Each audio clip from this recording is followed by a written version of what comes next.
Welcome, everyone. I'd like to call to order the City Council of the City of Gun Barrel City, Texas. We'll meet in a regular meeting in City Hall Council Chambers located at 1716 West Main Street, Gun Barrel City, Texas, on Tuesday, February 27th, 2024 at 6:30 p.m. If everyone could please rise for the invocation and the Pledge of Allegiance.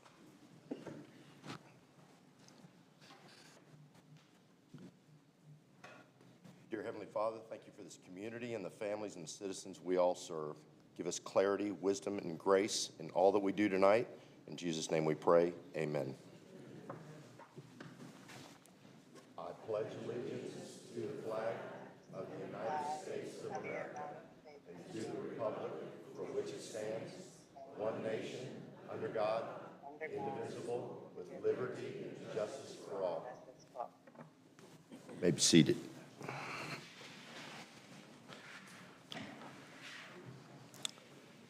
We will have our roll call, and as you all will notice tonight, our Councilwoman April Burns is joining us tonight via Zoom from Hawaii, and we thank her for her dedication. She is with her grandchildren and family there, so she will be Zoomed in with us.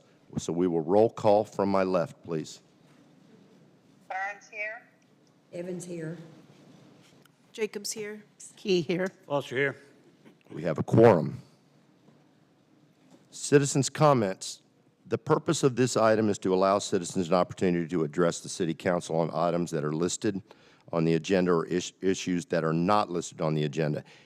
I will make a comment that any comments on Pier 334 will be taken in the public hearing later.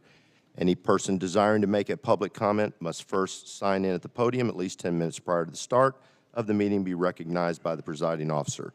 Individual citizens' comments are limited to 3 minutes, please. The presiding officer may ask the citizen to hold their comment on an agenda item until the agenda item is discussed. The City Council has no obligation to respond in any manner to comments or questions from the public.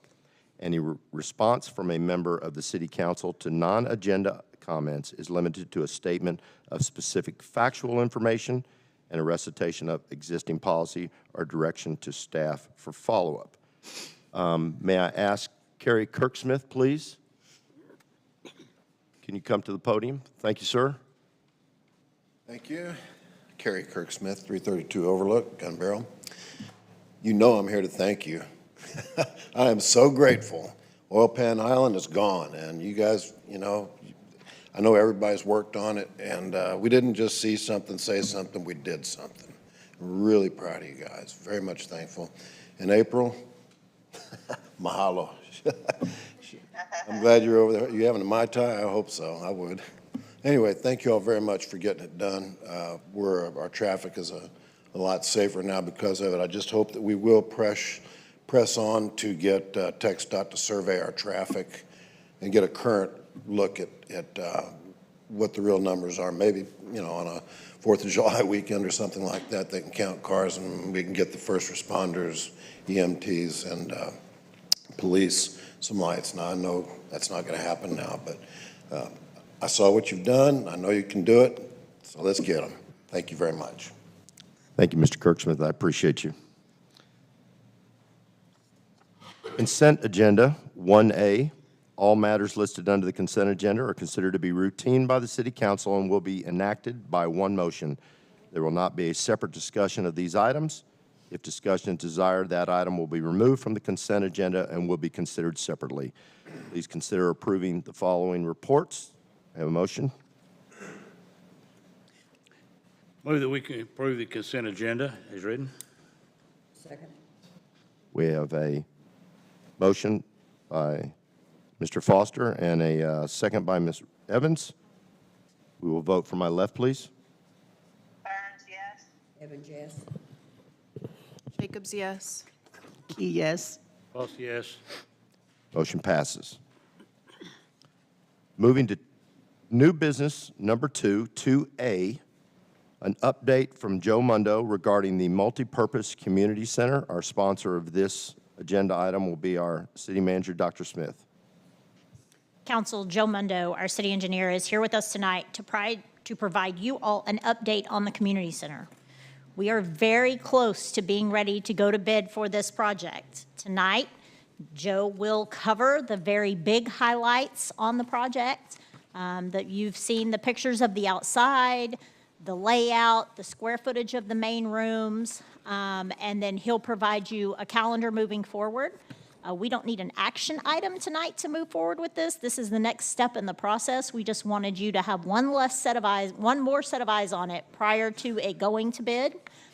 If you have a recommendation, you don't love the outside color, you don't love, some things that you see, we probably at this point can't change the size of a room, but if you wanted white brick instead of brown brick, that is something that Joe could change prior to this project going out to bid. You can make a recommendation. Joe and I will consider it, take a look at it, take a look at the cost, and then determine how to move forward before we put that bid out. This will be a huge process. This is federal dollars, as you all know.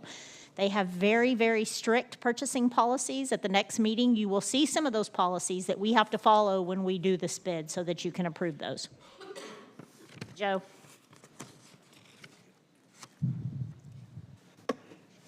Thank you, Angela Smith. Council, first I'd like to mention that a little disappointed that with Councilperson Burns in Hawaii that the new mayor didn't suggest relocating the meeting to Hawaii. Joe, I tried. I promise you I tried. Very well. Well, having said that, and you didn't throw me out of the room, I'll get on with what's on my agenda. Appreciate in your council package, you have an update to the project, and I believe there are five sheets of narrative and then some sample drawings. The design is 95% complete. We're in we call it the interdiscipline cross-checking to see who missed what and who make sure we're matching between mechanical, electrical, plumbing, architectural, civil, accessibility, and me, project management. On your screen, the very first sheet, I think you've seen before the elevation, the color elevation of the building. Janet, if you screen up there you go. Thank you.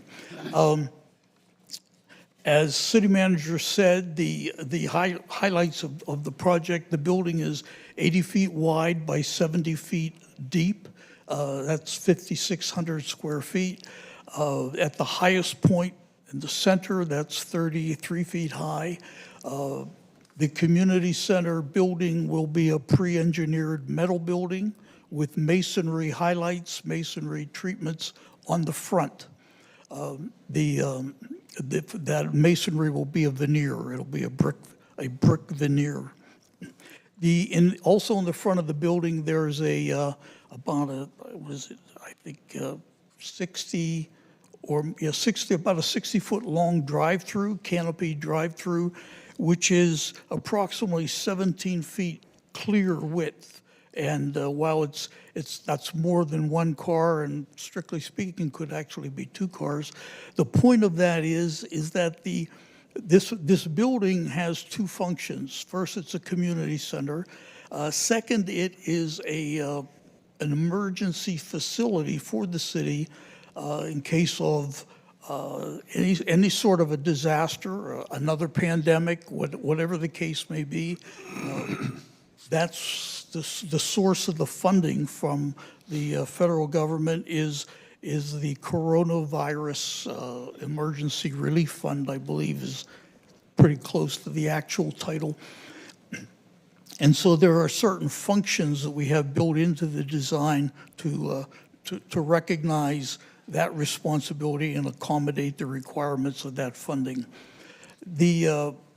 As we go to the floor plan, which is now on the screen, and I'm going to just test a minute to see if the pointer works. Not on the screen. Okay, that takes care of that.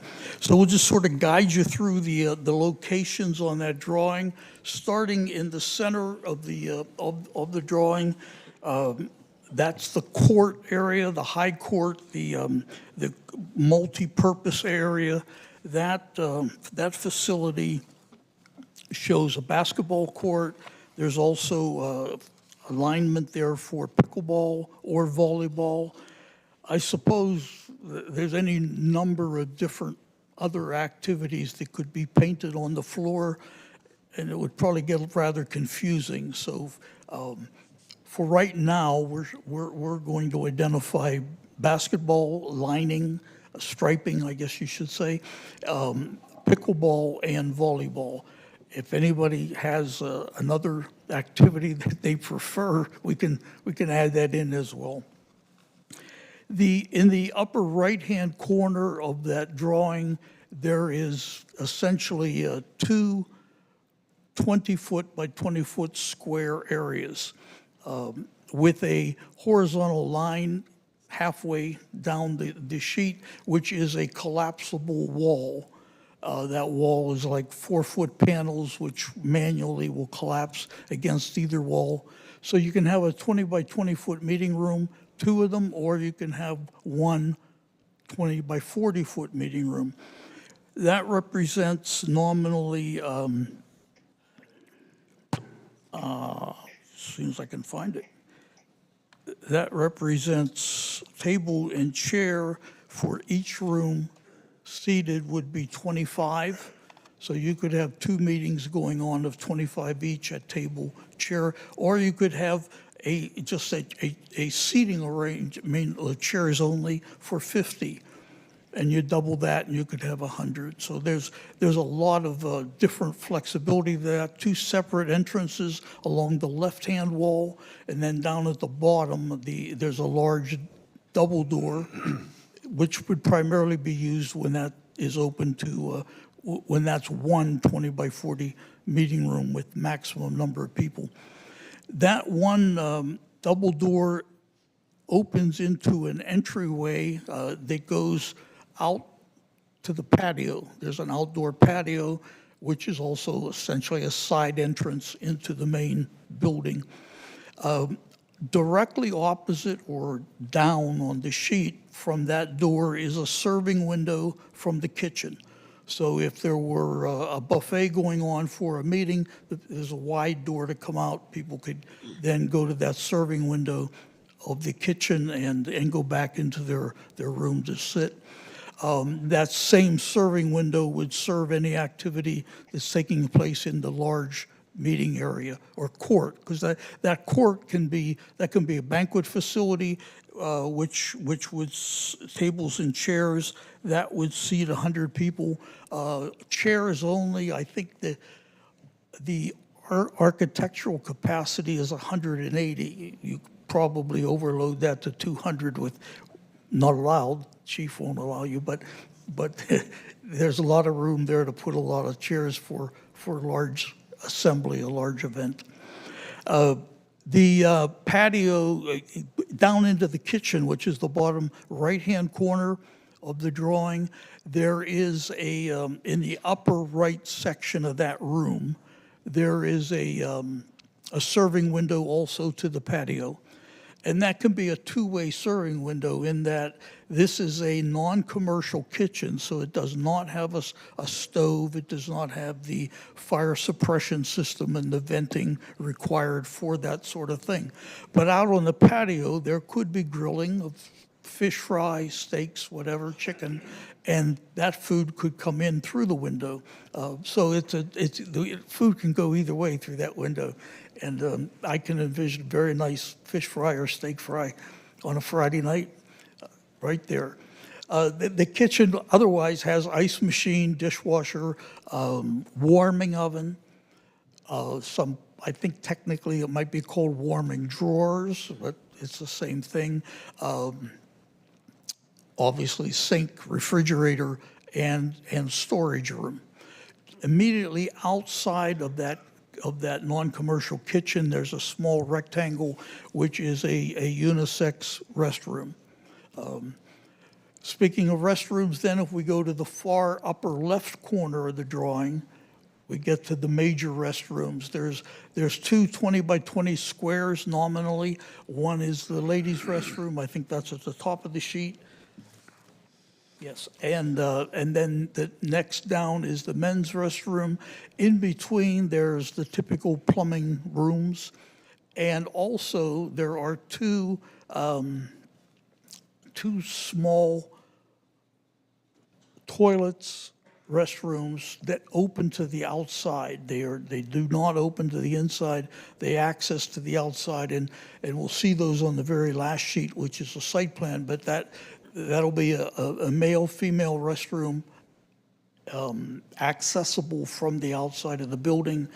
And that'll be also, there'll be parking out there. I think there's 5 or 6 parking stalls immediately outside those doors, including 2 handicap spots. So in terms of people at the park who need a restroom, you can either walk over or you can drive over and park right there by the doors and get quick access.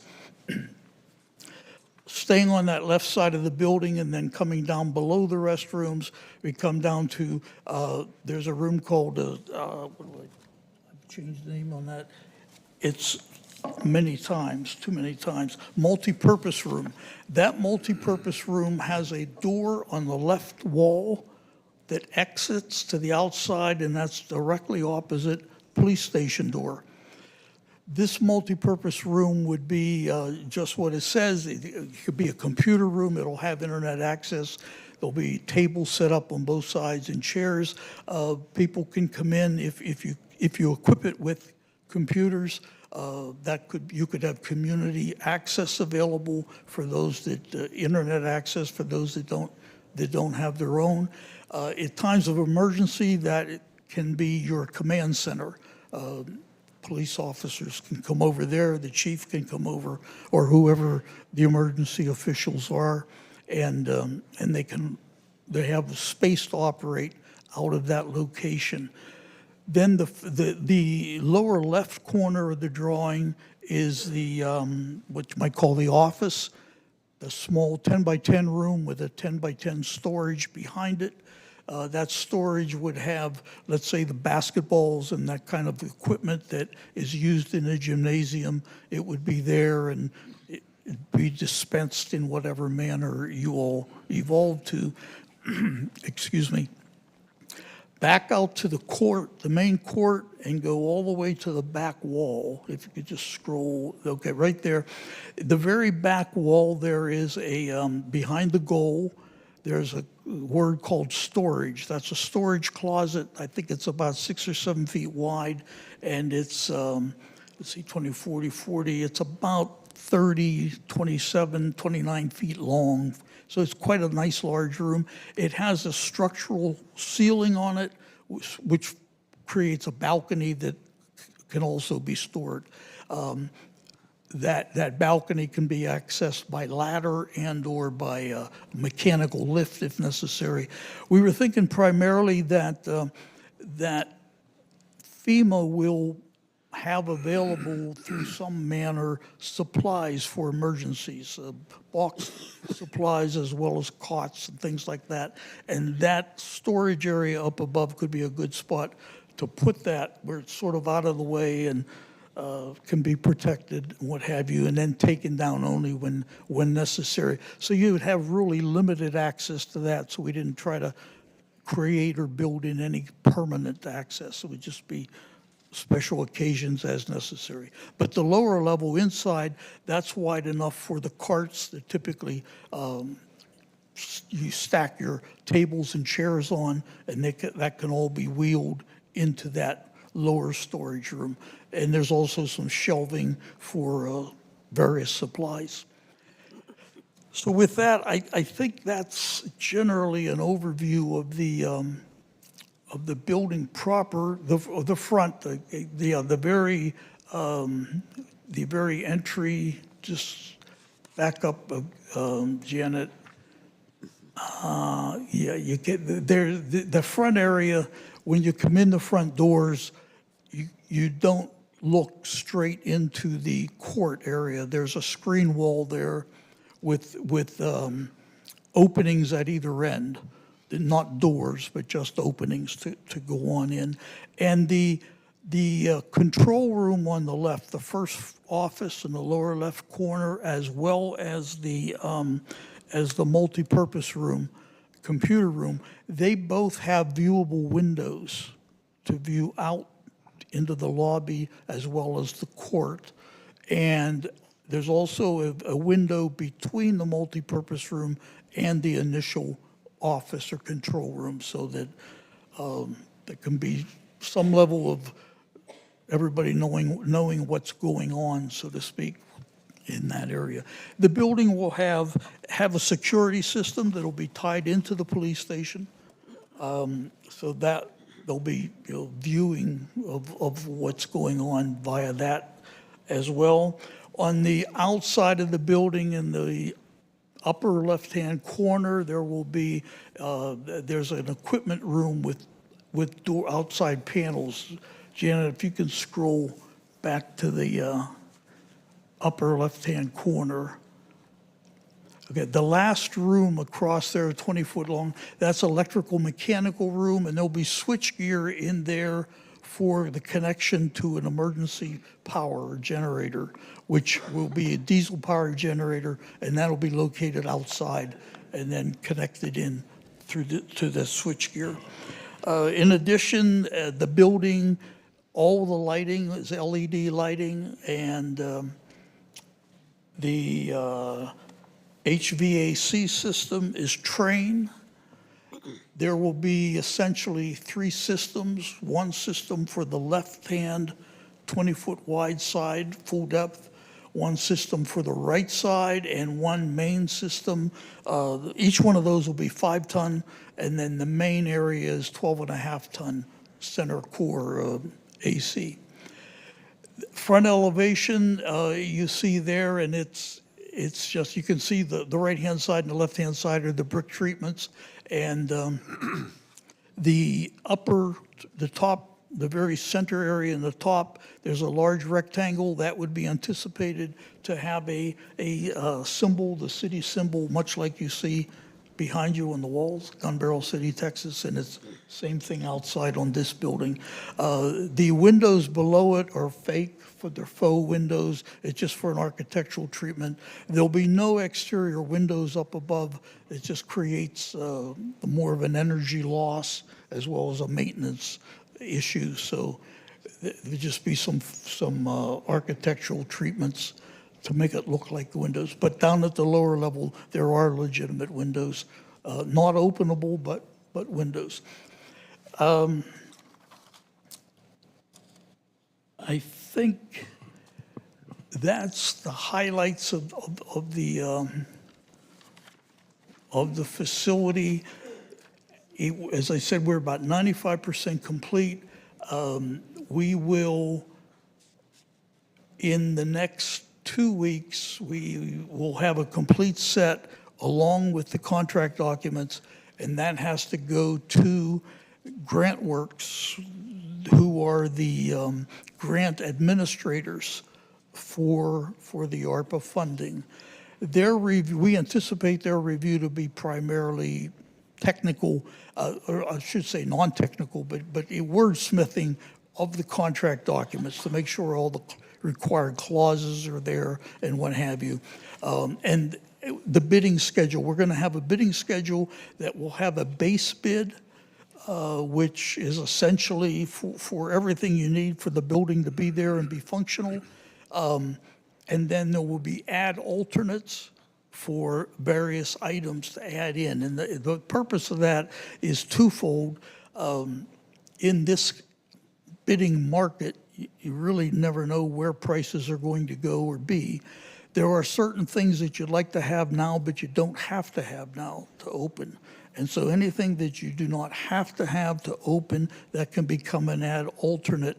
And so every bidder will have to provide a number for each one. So then you'll have your base, and then you can add in to use up all the money. And that would be a great problem to have if your base bid is low enough that you have to start adding in these pieces so you make sure you use all of the federal money.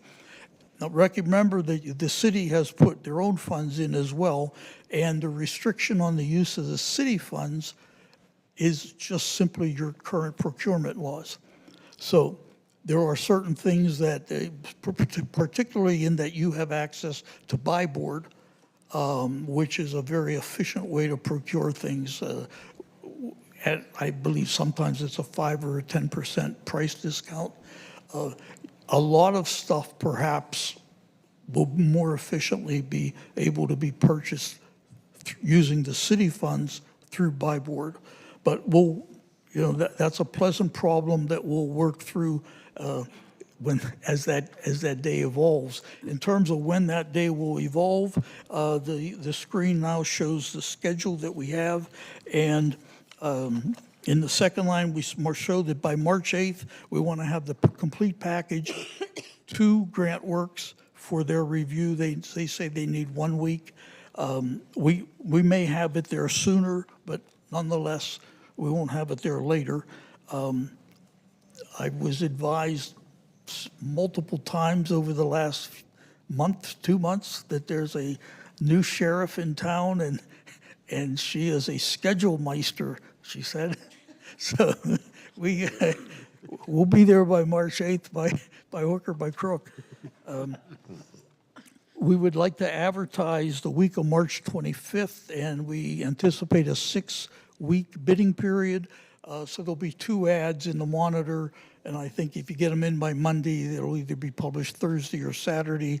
I think it's Thursday or Saturday, but in any event, that'll meet the legal requirements for the city to advertise, as well as the ARPA requirements. In addition to that, we will, we'll post on an electronic board called Civcast that is primarily civil engineering, but it also, you can post buildings, and that gets a fairly decent cross-section of viewers. All of what used to be called the plan rooms, all of those plan rooms that primarily support smaller business enterprises and minority enterprises, they all subscribe to that. So they'll all automatically see it, and then they download and spread that out to their constituents. So out of that, you meet the federal requirements for equal opportunity, as well as you can drum up some reasonable competition. There's a lot of information on the interior that I'd be happy to go through, but in the interest of time, and looking at the schedule meister, I think if you have any questions, I'll be happy to answer them. Council, any questions for staff? The only question I have is, do you think you can meet this deadline this schedule? You think you can stay on it pretty well? Yes, ma'am. Okay. Yes. And we show a 12 to 15-month schedule. The building, the pre-engineered metal building will be normally 14 weeks. Now, during that first 14 weeks, from the time that they get a contract from a contractor. So you award the contract today, and theoretically within the next week, that general contractor contracts with the metal building manufacturer. So there's then normally 12, 14 weeks while that company fabricates the building pieces and brings them to the site. During that period of time, there's a lot of civil work that can get done. The soil in this area has to be essentially removed down nominally about 8 feet and then put back in proper layers. If any of you have been watching the construction at the Whataburger, that's exactly what they did. They dug a big hole and then they put it all back, but in a controlled fashion. So that's typical for the types of soils in this area. So that has to be done. And then a lot of the concrete flat work around the building, that'll get done. So it could be 12 months. The project could be complete in 12. There's just too many things that you don't know. Long lead times on a lot of the electrical equipment where the contractor can't install until he has it.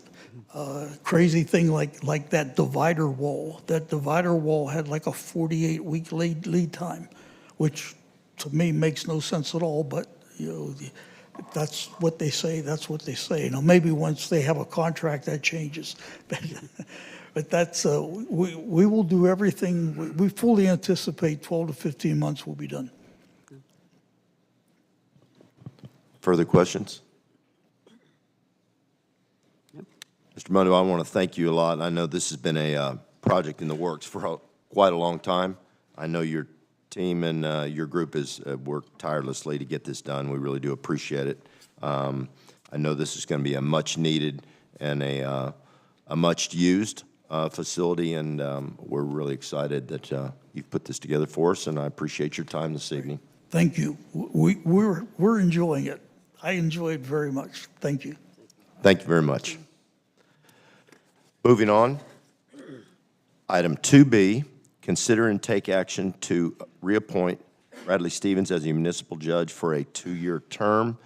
This falls under the Gun Barrel City Council reserves the right to adjourn into executive session at any time during the course of this meeting to discuss any of the matters listed above as authorized by the Texas Government Code Sections 551.071, consultation with an attorney, 551.072, deliberations about real property, or 551.073, deliberations about gifts and donations, or 551.074, personal matters, which this is. We will now convene into executive session. Let the record show it is 7 o'clock.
All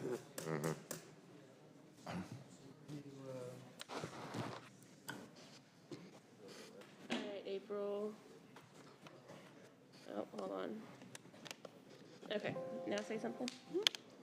Hello? Hello, hello. Testing, testing. Hello? I can hear her, but I don't know if everyone else can.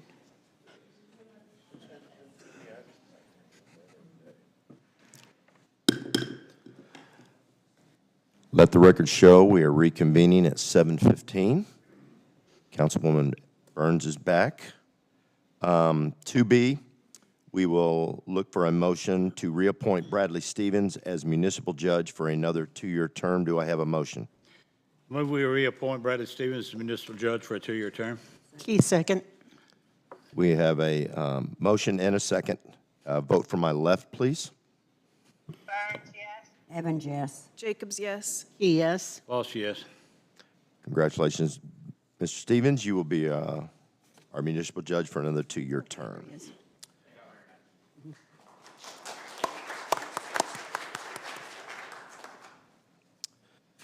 Next item, 2C, consider and/or take action to spend up to $34,700 out of the Hotel Motel Fund and enter into a publicity and tourism agreement with the Texas Bass Nation Youth Tournament. We will get a explanation from Dr. Smith on this.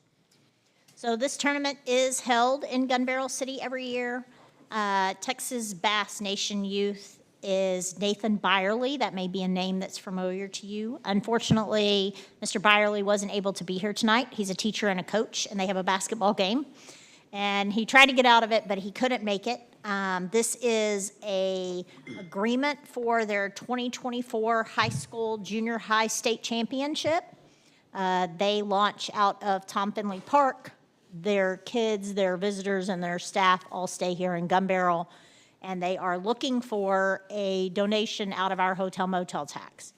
Last year, the city gave them $25,000. This year, they have asked for $34,700. Provided in your packet is a copy of their budget to show what they are contributing and what we are contributing. In addition, at your seat, you will see we got some additional information from Mr. Byerly today that talks about their championship numbers, the number of kids, the number of places that they stay. Teams have stayed an average of 4 nights in Gun Barrel City. They had 58 teams, equaling 464-night average cost per night at $250. There was 58 teams representing 112 families. There's 2 youth per boat. Most of it was VRBO and Airbnb, big groups, but they did stay at some hotels and RVs. They estimated about $112,000 was spent on overnight stay in Gun Barrel City. 4 people per angler, right? Parents, grandparents, sisters, brothers, 112 anglers. There were approximately 448 people that came into Gun Barrel City from around the state. Only 1 team was local to our area. You see there, he covers, much was spent on dining, how much was spent on fuel for boats and vehicles, and on average shopping experience. They did a survey of their participants and came back with that information. This year, they've added 2 new regions, the Northwest and Northeast, so they are expecting between 85 and 100 teams this year. Last year, we submitted a budget of $34,700 and only asked for $25,000. They struggled. They're a 100% nonprofit organization. It gives all the money back to the kids outside of the operating expenses that you see in the budget. They've been here 2 years in a row. They're hoping to make it 3. The goal is to keep the majority of the money going to the kids. So there is a very large cash prize to the first place. I think it's about $10,000. He apologizes that he couldn't be here. He had a basketball game. There's also quite a bit of information from the survey that was attached that I gave you. The dates are June 6th through the 8th to be here in Gun Barrel City. This is hotel motel funding, and so council, they have requested $34,700. Last year they received $25,000, and council can now decide and discuss how you want to fund this request. Thank you, Dr. Smith. Any further questions, council, for staff? One side note, I have asked Mr. Byerly following the event to come and speak to council as well, if the event is in early June, to be prepared in late June to come back and give council a report on, how many people we had and update the survey information instead of just waiting until we ask for money again next year to do that, so. Well, I went to the weigh-in last year. It was my first weigh-in for this fishing tournament. It was really awesome, and there was only one local team, as he said, from Maybank. The rest were out of town. And it was really a great event. It was really stormy and rainy, but it was a great event. It's a good thing for the kids. Yeah, I think it's a great Yeah. activity. I will say, just on a personal note, several of the kids, in fact, the kids that won it the year before, stayed at a short-term rental next door to me, and the families and the kids couldn't have been more polite. They worked from the time they loaded the boat on the trailer till the time they unloaded it. And I don't know if all of y'all ever saw any of the pictures, but the pictures at the sunrise when they so-called shotgun start, it's really, really cool. So I think it is a great event, and we just need to decide how we want to proceed with this. Any further questions? Do I have a motion? I'll make a motion to spend up to $34,700 out of the hotel motel fund and enter into a publicly and tourism agreement with Texas Bass Nation Youth. Jacobs, second. We have a motion and a second. Vote from my left, please. Burns, yes. Evans, yes. Jacobs, yes. Key, yes. Walsh, yes. Motion passes. I think that's a great event. Our next one is 2D, and we have a citizen's comment here. Is Mr. Farmer here?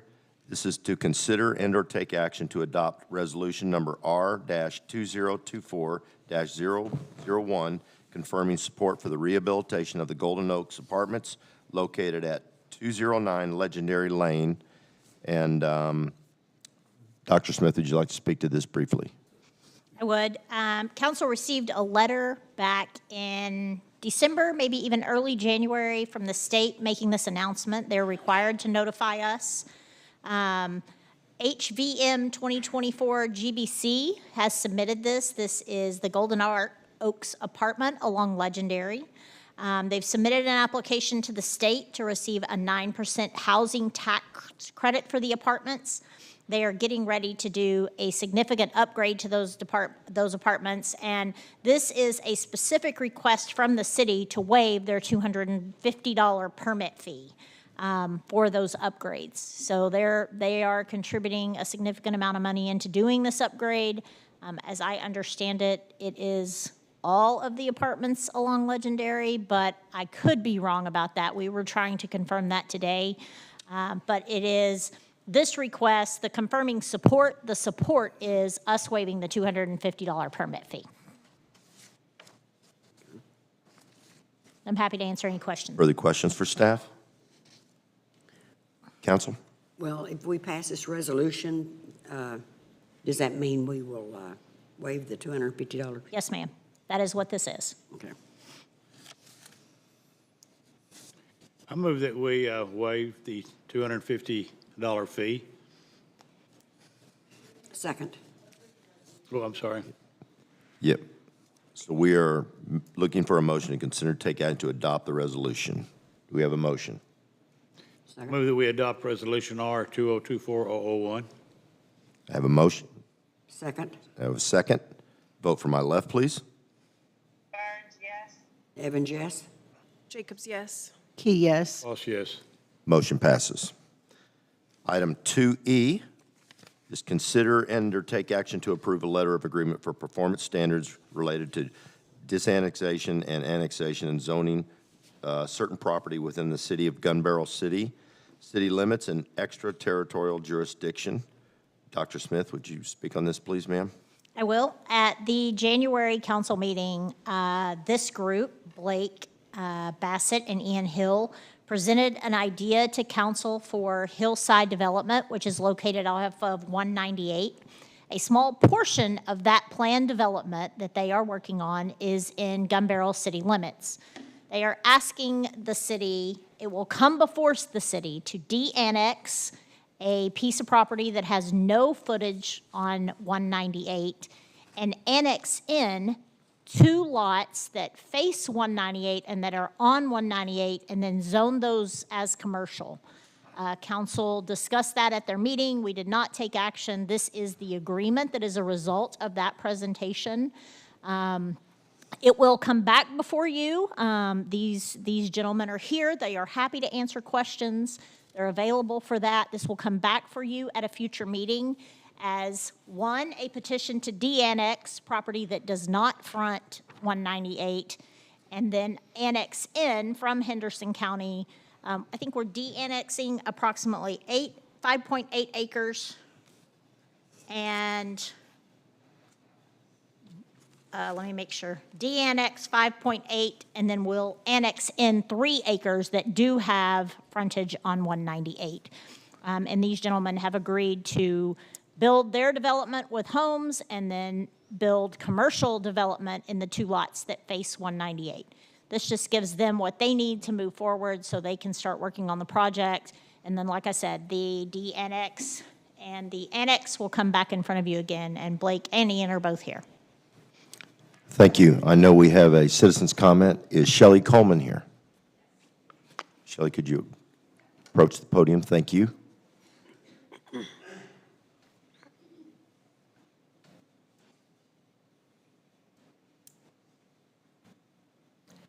Good evening, City Council, Mayor. My name's Shelley Coleman, and I live at 121 The Leeway.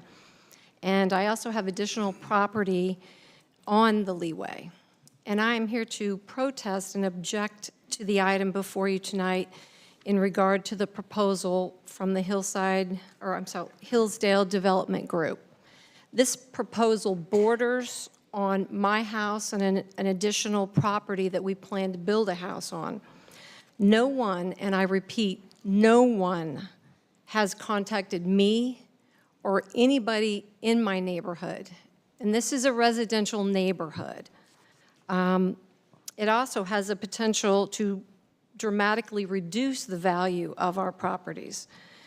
And I'm shocked and I'm disheartened that this type of proposal could be put in front of you tonight without any discussion from anybody that lives on the Leeway or the community. So this directly impacts, like I said, the Leeway, my neighbors. And I would also request that this topic be tabled until the residents can investigate and take appropriate action. Thank you. Thank you for your time. Discussion? Council? I would just like to explain and make it clear why we would consider disannexation of a piece of property and annexation. Because we don't have property tax within Gun Barrel City, it's important for us to have commercial developments that increase our sales tax income.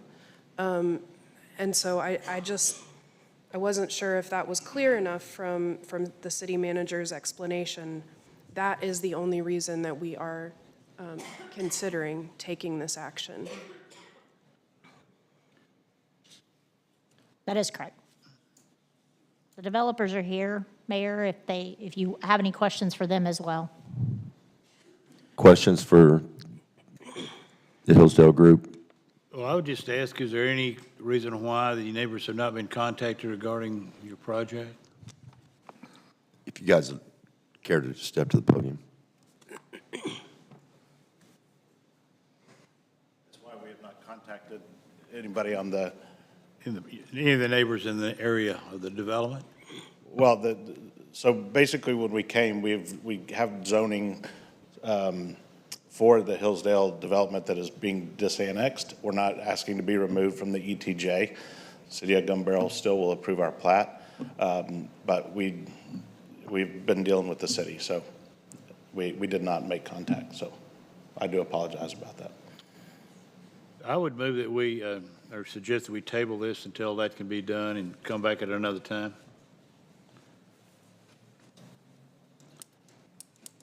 Would you like to make a motion? I so move that this be tabled for the action tonight. Do I have a second? Well, can I ask a question? You sure can. What does this letter of agreement mean? The letter of agreement was attached to the packet, and basically it agrees that council will consider the de-annexation and the annexation.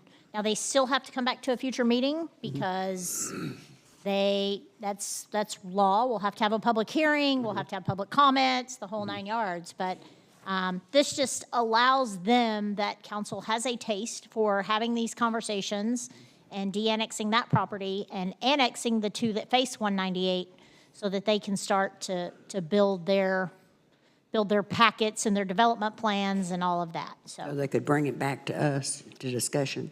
It will have to come back to you because we have to have, Janet, correct me if I'm wrong, we have to have at least one public hearing when we de-annex property. So that would likely come back to you, the petition would likely come back to you at the next meeting. And this is kind of the kickoff of the project, to begin to have those conversations and make those plans and. I don't have the plat in front of me that we were given. But as I recall, the commercial property will face 198, not Lee Way. It will face 198, correct. Right. Okay, so it's not facing any homes, it's, The commercial property, no, ma'am.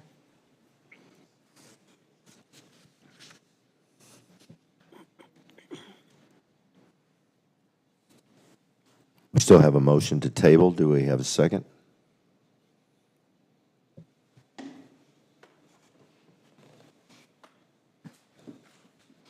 None? Then I will go back, consider take action to approve a letter of agreement for performance standards related to disannexation and annexation and zoning certain property within the city of Gun Barrel City, city limits and extraterritorial jurisdiction. Do I have a motion? I move that we approve the letter of agreement for performance standards related to disannexation and annexation and zoning certain property within the city of Gun Barrel City, city limits, and ETJ.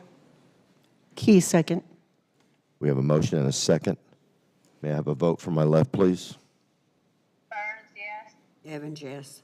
Jacobs, yes. Key, yes. Foster, no. Motion passes. Okay, ladies and gentlemen, if you will bear with me, moving to planning and zoning. Public hearing comments will be limited to 3 minutes. I will now read item 3A into the record. I will request the audience please stay quiet during the public hearing comments to ensure that council can hear the comments. Please understand council members cannot respond to any comments made. 3A, public hearing regarding a request to, number 1, rezone track 2B and 1 according to the AB 488 TS Mitchell Survey and the Big Chief Edition LT1 according to the AB 488 TS Mitchell Survey in the city of Gun Barrel City, Texas. 2, amend the comprehensive land use plan and map. 3, approve a preliminary plat for Pier 334 LLC. We will now open the public hearing. I have the speaker's cards in front of me, and we will do them one at a time. Our first speaker will be Karen Dowd. Is Karen here? Please approach the podium. Thank you. Thank you so much, Council, for letting me be here, and Mayor. First of all, I just want to tell you I support this project totally.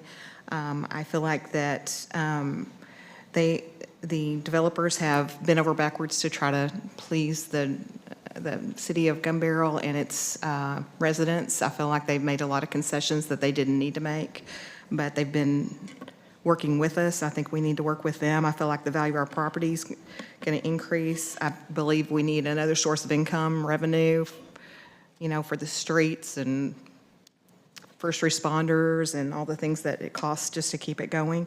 I feel like it will make our town more appealing as far as having event space, having other places to go out to eat, other places to have people that come visit us stay. So I support that. I feel like the traffic flow, they've addressed that as far as making a different exit out of that neighborhood. I feel like they have indicated that it'll be blocking the noise that's coming off that new bridge when the bridge gets raised. So that's another positive. I just feel like there's a lot of positive things that are going to come from this. I know change is hard. I think all of us probably agree to that to some point. Change is hard, but change can be good. And I just feel like they have worked so hard to please everyone and try to make concessions where they could, even when it cost them a lot of money. So I feel like we just need to support them, and I encourage it. I'm totally in favor of it, and I appreciate the opportunity to come speak. Thank you for your time. Our next speaker, Michael Wilmoth.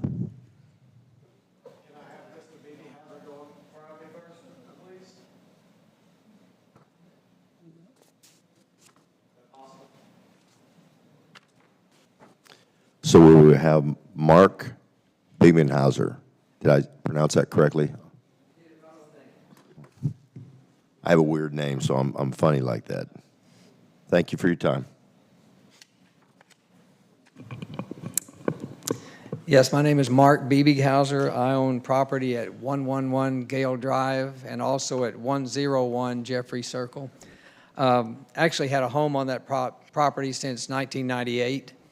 In 2022, we took that home down and put up a new home there because my 12 grandchildren are all starting to get married and bringing other people around. So I want to say that I wrote a letter, and it was presented on your meeting on February the 12th, and that letter was about a concern regarding changing the zoning from B2 to SD, and PD, and the possible implications that would have for the property, and also how it would impact myself and the neighbors.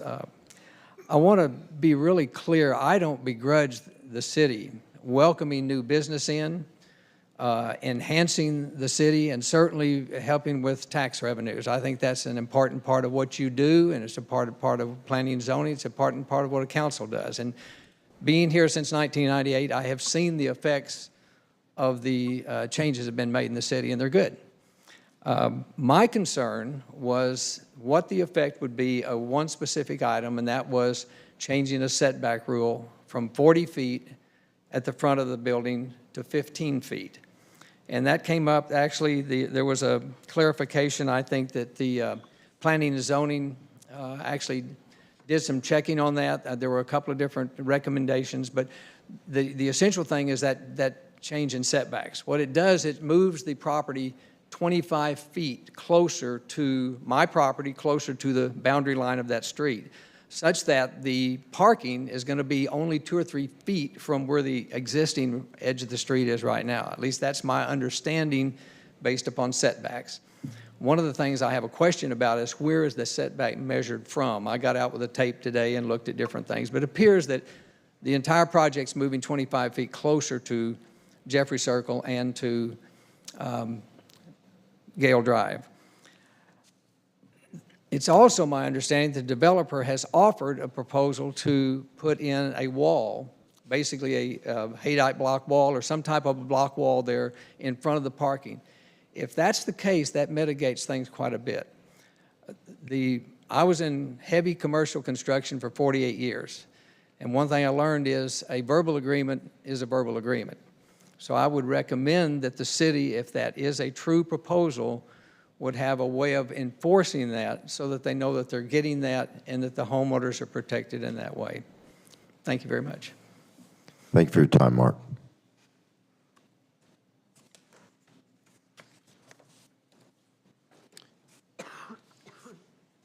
Is Michael Wilmoth here? There you are.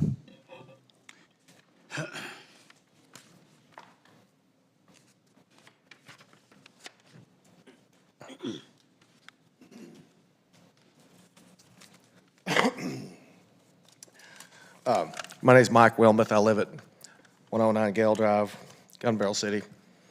Mr. Mayor, Council, Dr. Smith.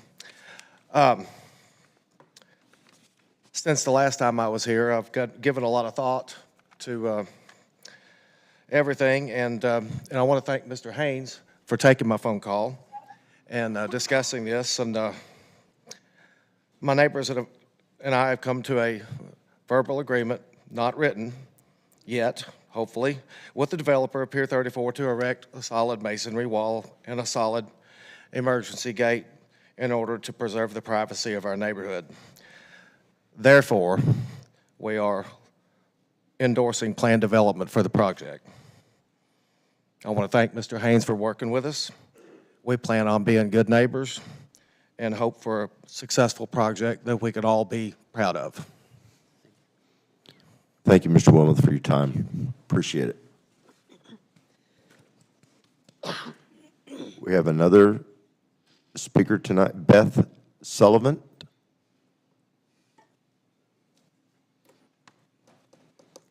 Hi. I'm coming, first of all, I'm representing Sheree and Bob Durant. I'm going to speak to what they asked me to share. They had business out of town that they couldn't reschedule. So I agreed that I would share their support. They wanted to make sure their voices were heard and illustrate why they support the project. They're totally in favor of the hotel site as designed and support the request for rezoning and the variances needed for the current zoning requirements. Concerns, we understand the concerns of all that have been discussed in months past and appreciate the time that Stephen and his team have taken to meet multiple times with individuals in the city of the EDC team. As a result, they feel like a lot of concessions have been made that didn't have to be made and appreciate the support that have been given to show consideration to what the concerns were. The property is commercial, so we would expect it to be commercial growth there. Traffic flow, GBC is experiencing a large increase of traffic on 334, and the redesign of the Big Chief Drive to be named Chief Drive will improve the flow of traffic in and out of the neighborhood as well as improve safety. Moving the entrance to the east is going to be crucial, and when the south section of the new bridge is completed, as noted by the DOT, that should be helpful. The project should have a zero hotel traffic on Jeffrey Circle, and the hotel should also aid as a barrier to blocking new road noise when the impending new bridge comes and is constructed, which should be helpful. The value of this project is immeasurable in the opportunity for tax revenue for Gun Barrel, which we desperately need in order to assist Gun Barrel in providing a safer town, improve our roads, and along with other items. Enhance the area and provide an amazing entrance to the city from the west. It'll provide a new place to eat, to have events, to have guests stay. And it'll also demonstrate to other developers that Gun Barrel wants to move forward and continue to grow our town. We know change is hard, but it's inevitable to sustain our town moving forward. And as fellow residents, we do see value in the 334 project for our growing town. Sincerely, Bob and Sheree Durant. And I represent Mike and Beth Sullivan, who live at 425 Jib, and we strongly support this project and the growth opportunity for Gun Barrel so we can really sustain and improve our town. Thank you. Thank you, Beth. Ms. Sullivan, thank you very much.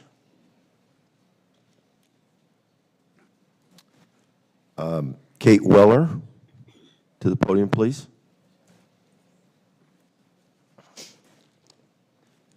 Thank you. I'm Kate Weller. I live at 129 Camino Robles, but tonight I'm wearing my Chair of Planning and Zoning Commission hat.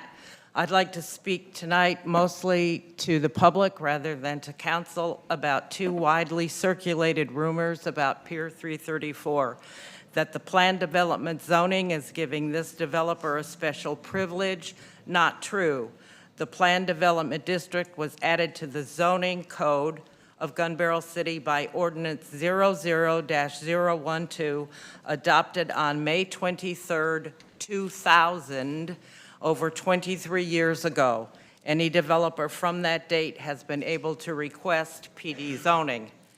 2, that the planned development zoning gives the developer carte blanche to do whatever he wants. Not true. The preliminary plat and the site plan being presented by Brooke Atkinson, our city planner tonight, lays out in minute detail the plan the developer must follow. There will also be detailed construction plans submitted to our building department.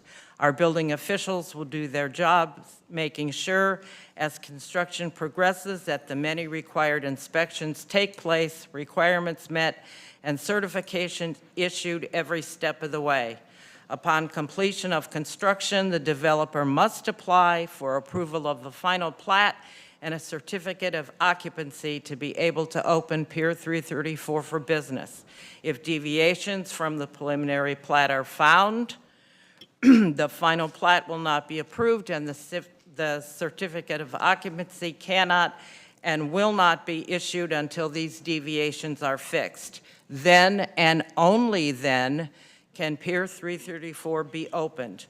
The developer of Pier 334 is following the exact same procedures, rules, and regulations followed by every other project that has been built and will be built in Gun Barrel City. Thank you. Thank you for your time, Ms. Weller. Thank you to all our speakers. It's great that we have that many people involved. It's good to hear from everyone. We will now close the public hearing.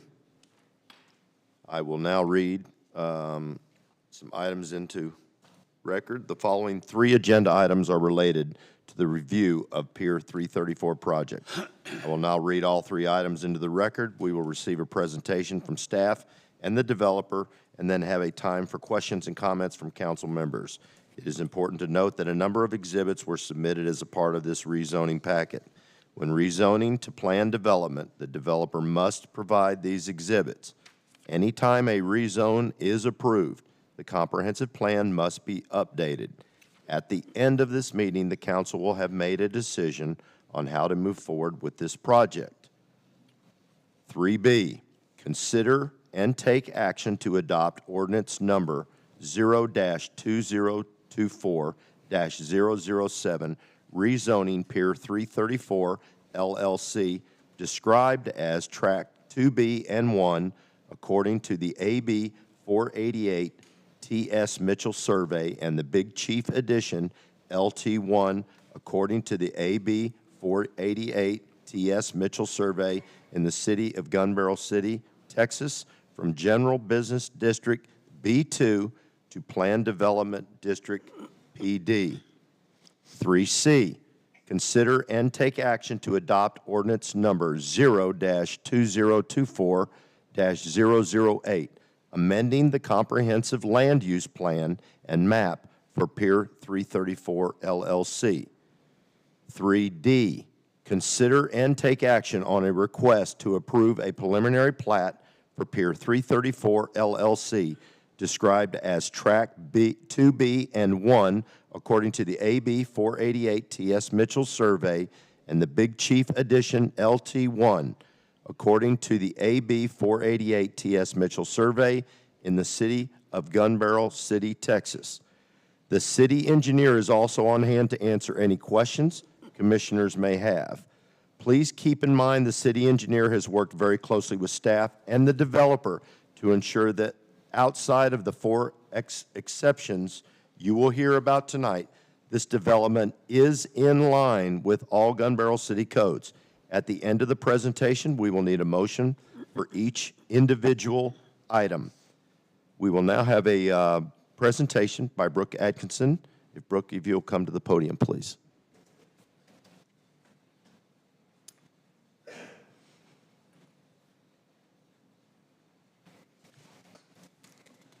Hello. So we received the initial application from the Pier 334 group on August 22nd in 2022. And then on January 25th, 2024, we then received a completed application.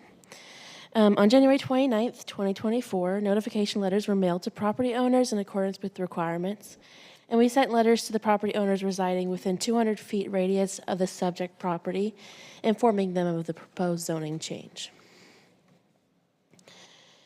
On January 30th, 2024, a public hearing notice was sent to the local newspaper regarding the upcoming public hearing on the zoning change and was forwarded and was on February 1st, 2024, the public hearing was published in the local newspaper, ensuring compliance with the requirement of providing at least 15 days notice prior to the city council meeting.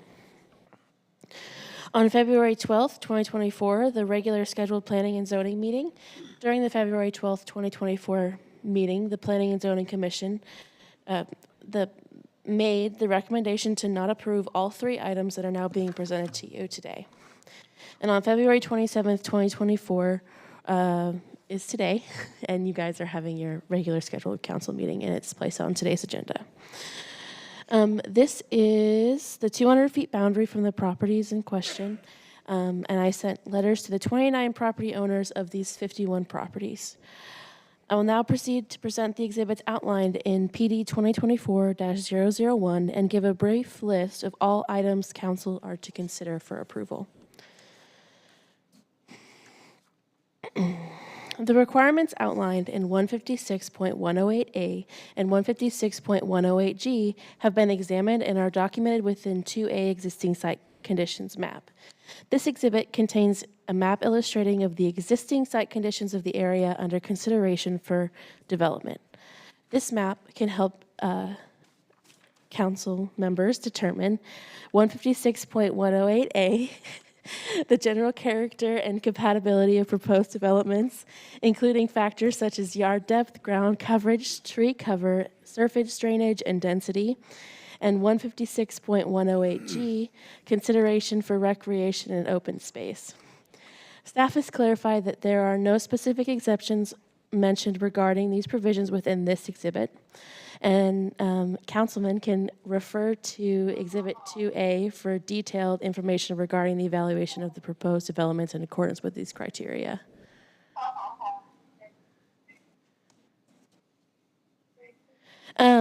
Exhibit 2B, Site Development Plan, addresses various requirements outlined in 156.108A, 156.108G, and 156.039, Plan Development. It provides a detailed plan for the proposed development covering aspects such as yard depth, ground coverage, tree cover, surface drainage, and density as per 156.108 requires. It also addresses consideration for recreation and open space, outlining the location, size, and development of recreational areas within the development in accordance with 156.108G. This exhibit covers the land area, adjacent sites, zoning classification, right-of-ways, and easements as required by 156.039A, and provides clear information regarding the location, category of use, entrance and exits to structures found in 156.039D. Detailed dimensions and capacities of parking and loading areas are outlined, ensuring compliance with 156.039F, and the exhibit addresses the location and screening of various facilities such as garbage containers, air conditioners, and outside storage or display areas as mandated by 156.039K.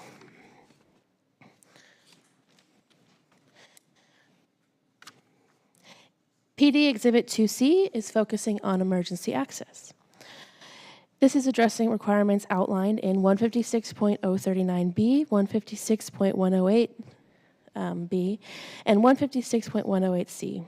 It provides details on adequate access roads, supporting facilities and off-street parking and loading areas designed for efficient movement of emergency vehicles as mandated by 156.039B.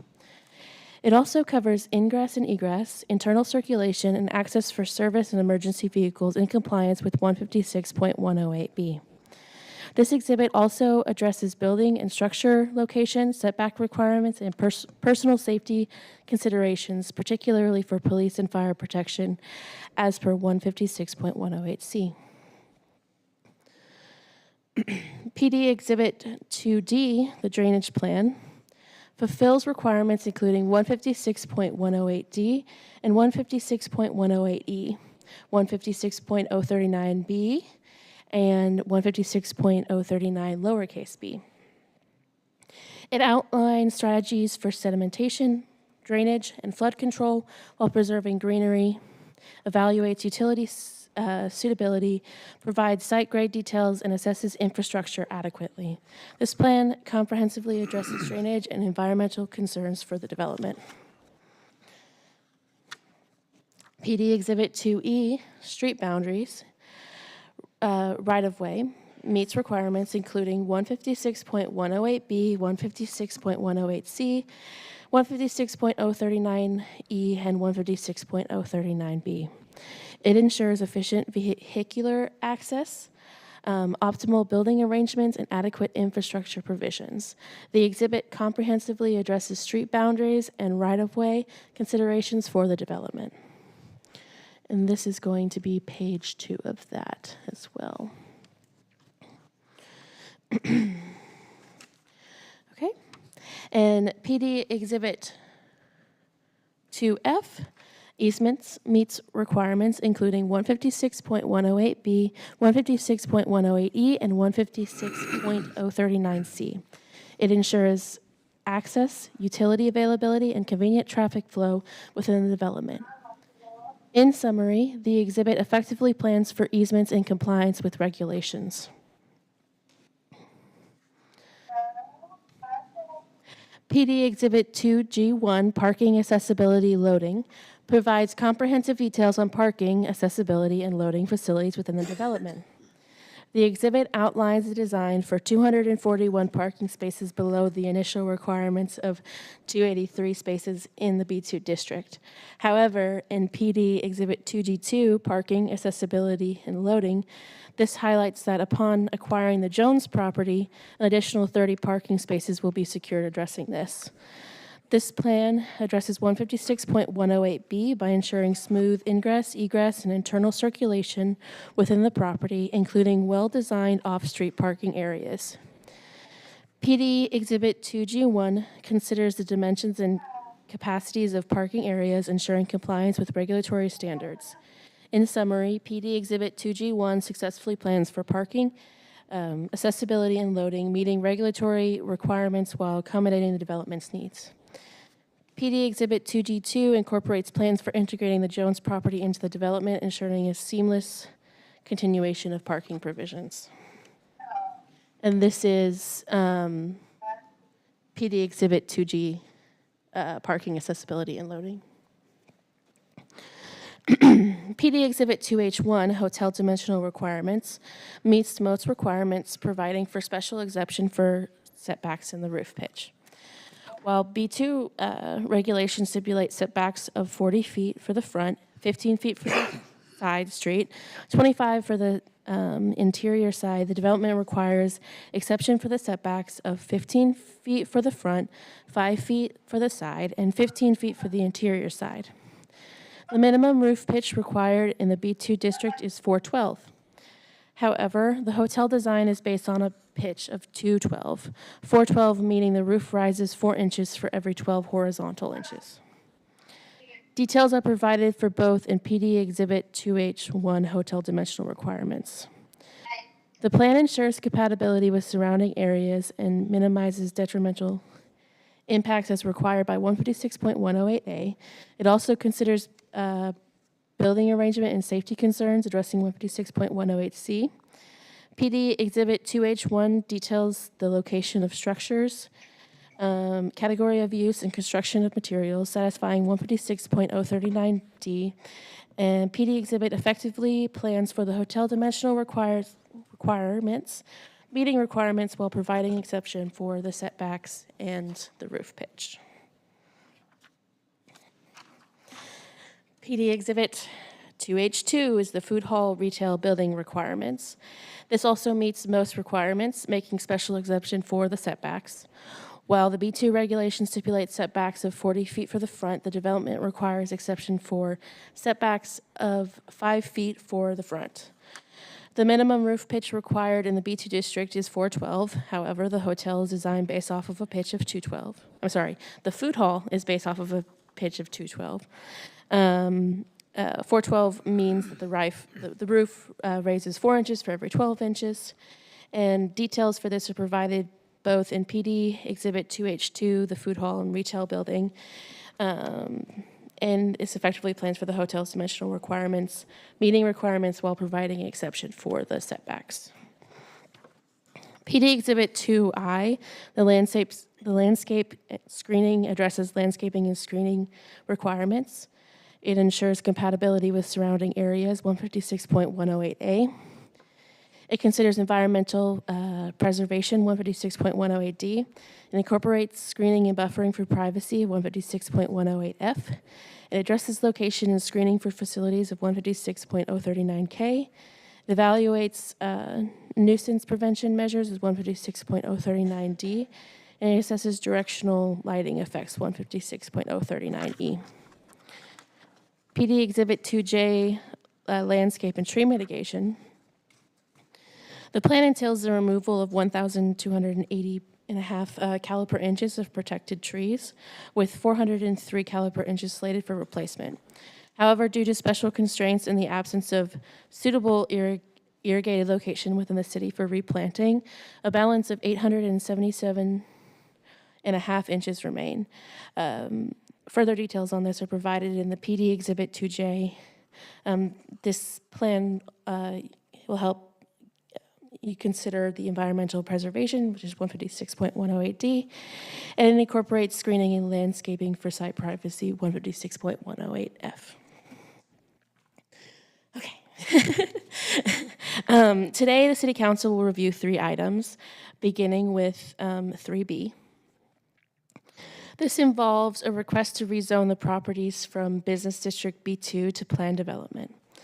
This change accompanies the establishment of the Planned Development District, PD 2024-001. The PD encompasses all exhibits presented today, along with the additional information provided in the council's packet.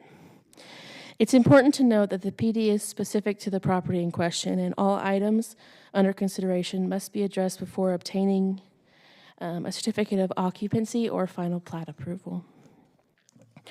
Furthermore, the final plat must be submitted to the council prior to issuance of a certificate of occupancy. Council has 3 options with item 3B, as they can approve as presented, deny as presented, or approve with conditions. If the City Council approves the proposal as presented, it would establish a Planned Development District 2024-001 for the Pier 334 development. This district would encompass all elements outlined in the project presentation and would require strict adherence to the zoning regulations specified in PD 2024-001 zoning ordinance. The plans and specifications provided in this package represent the requirements for the development of these properties. The regulations cover every aspect of the development, including the roadways, the parking, the landscape, the building layout, the amphitheater, and more. All components listed in Plan Development 2024-001 must be completed before a certificate of occupancy can be granted or the final plan is approved by you, the City Council. While most items within the plan development align with the B2 zoning district, there are deviations from the standard general B2 zoning that require attention. Those are parking. The developer proposes the 241 spaces instead of the required 283, with plans to acquire the additional 30 spaces by acquiring the Jones property. Setbacks. While B2 zoning mandates a setback of 40 in the front, 15 on the side streets, and 25 on the interior sides, the developer requests 15 feet in the front, 5 on the side, and 15 on the interior side. The tree mitigation. The developer has removed 1,280 and a half inches, or will, but intends to replace the 403, resulting in a remaining balance of 877.5. And the minimum roof pitch, the required roof pitch in Gun Barrel City is 412, but the developer seeks 212 for both the hotel and the food hall. If the council approves with condition, the council must specify the necessary conditions for approval before the developer can proceed with permitting and before a certificate of occupancy can be issued.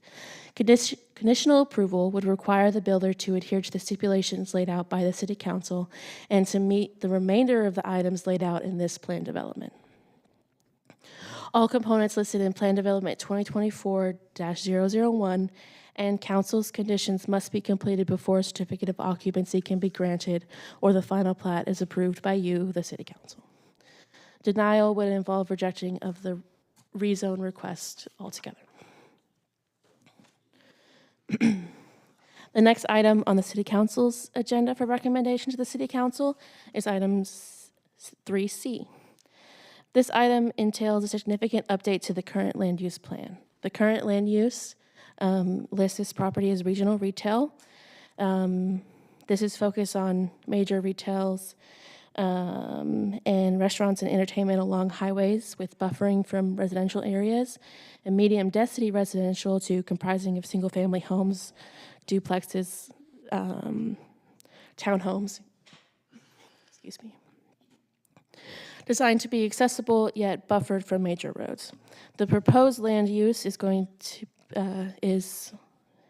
today the Lakeview District, a transformative mixed-use entertainment zone featuring retail outlets, offices, and restaurants. The focus is creating a pedestrian-friendly environment with a distinct branding and ample open space, and there will be a priority on waterfront access near the Cedar Creek Reservoir.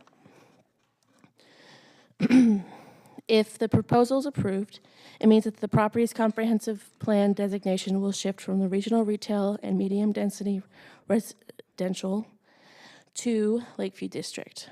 If denied, it means that the proposed change to the comprehensive plan will be rejected. The final item, item 3D, concerns the review of the preliminary plat. This is an item that is familiar to both the Planning and Zoning Commission and the City Council, particularly in the context of new commercial developments. However, as this item is within the plan development, additional details have provided throughout the site plan process. The preliminary plat essentially serves as a straightforward description of the proposed site, its easements, and its boundaries as mandated in Section 156.039C.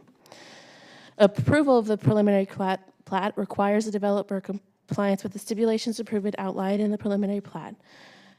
The developer must return to the City Council with final approval for the final plat and following the completion of all required improvements laid out today. And denial of the preliminary plat would result in rejection of the proposed plat. And this is just a bigger view of that plat. And then we have the developer here as well. So. Brooke, that was an incredible job. That's a lot of information and a lot of work. You do such a great job of that. Unfortunately, Mr. Haynes, you have to follow that. I'm glad I'm following it, actually, and not doing it. Brooke, thank you. Council members, mayor, staff, citizens, thanks for your time. I appreciate it. Some of you have been with us the whole way, and some are new, so I'm going to go ahead and just go through the pre-development development team and development, and then talk about some of the things that happened within that time frame. First, we entered into a public-private partnership with Gun Barrel City. It was ratified by the council, and we amended that contract about a year later, and that as well was ratified by the council.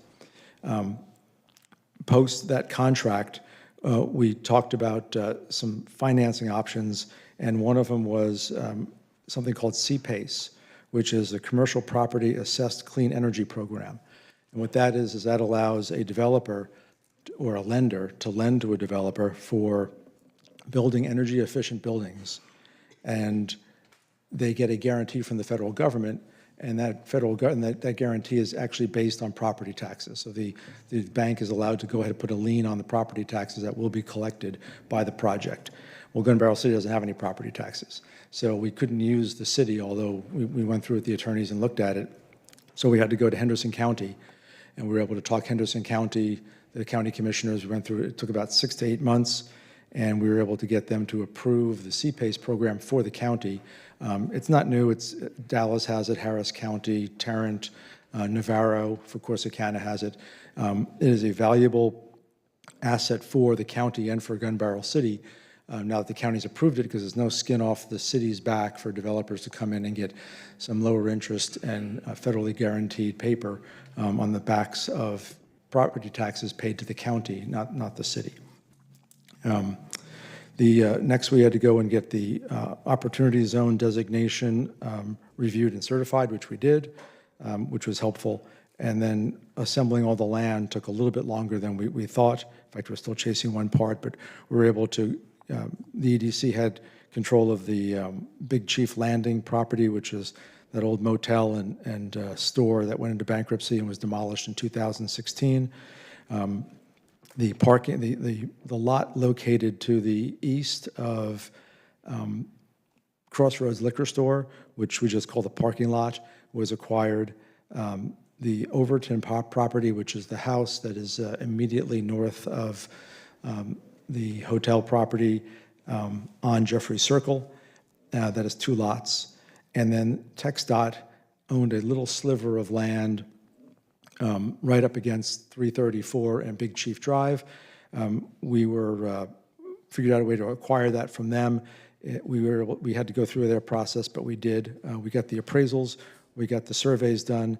A contract is being prepared. The price is $2,043 for a tiny little sliver of land that was required mostly by Mr. Mundo so that there could be a fire access turnaround instead of a hammerhead where trucks back up and down. Then we held town hall meetings. We had one early on, and there was we were able to sit down, go through our proposal, some very preliminary drawings, and talk to the citizens in the area, the city council, the mayor, and we got a lot of feedback. I'm going to come back to that in a second and go through the feedback we got, and we were able to collect an awful lot of information. We had a second town hall meeting this last summer, and it was basically to go over the concerns of the project. We took a lot of notes, we addressed a lot of rumors, and we met with everyone who had concerns one-on-one. We have never not met with somebody who has called or wanted to meet with us. We've been very specific and particular about that. Starting in October of 2021, when we first started, we have had 10 EDC updates in person. We've had one via telephone. We've had a public works session here in this room. We had our 2 town hall meetings. And again, we have met with everybody who has asked to meet with us and discuss the project. The next thing is we put together a development team, and from being a developer, we started with we considered the linchpin, which was the hotel brand, and we selected Hilton. And we selected Hilton because, 1, it's the largest in the United States. 2, it was founded in Texas and has a very large regional presence in the Southwest, particularly in Texas. 3, they have the best hotel support services and the highest brand loyalty in the market. We asked for an application. We were approved for an application. It took 6 months of due diligence. They vetted us in person here, and we had to fly to their Las Vegas facilities to visit with them. They also had one announced meeting here in Gun Barrel that was attended by the mayor, the director of the EDC, and one council member. They came 2 times more that they didn't even tell us about, to walk around the city, to look at things, to visit the property. They really do their homework. And then at the end of it all, they allowed us to receive a license for the Hilton Tapestry Collection, and it was granted, and it has been paid for. So we are a Hilton Tapestry Collection boutique property, which is wonderful. We have since, YNS, when I say we, YNS has since attended the Hilton Builders Program, where we were approved to be able to build Hilton hotels. When we get the license from Hilton, it starts, their help, euphemistic help, starts right away. And they give you lists of things that you have to do and lists of people who are approved to do them. The first one was we hired Roush Architects, which was on a short list of Hilton-approved architects to work with 2H Architecture, which is our group. And we had to hire them, and they were in charge of doing the hotel and food court structural designs, construction drawings. We did engage Getty Interiors and Innovation Group, again, Hilton approved, and they will be doing all the interior work.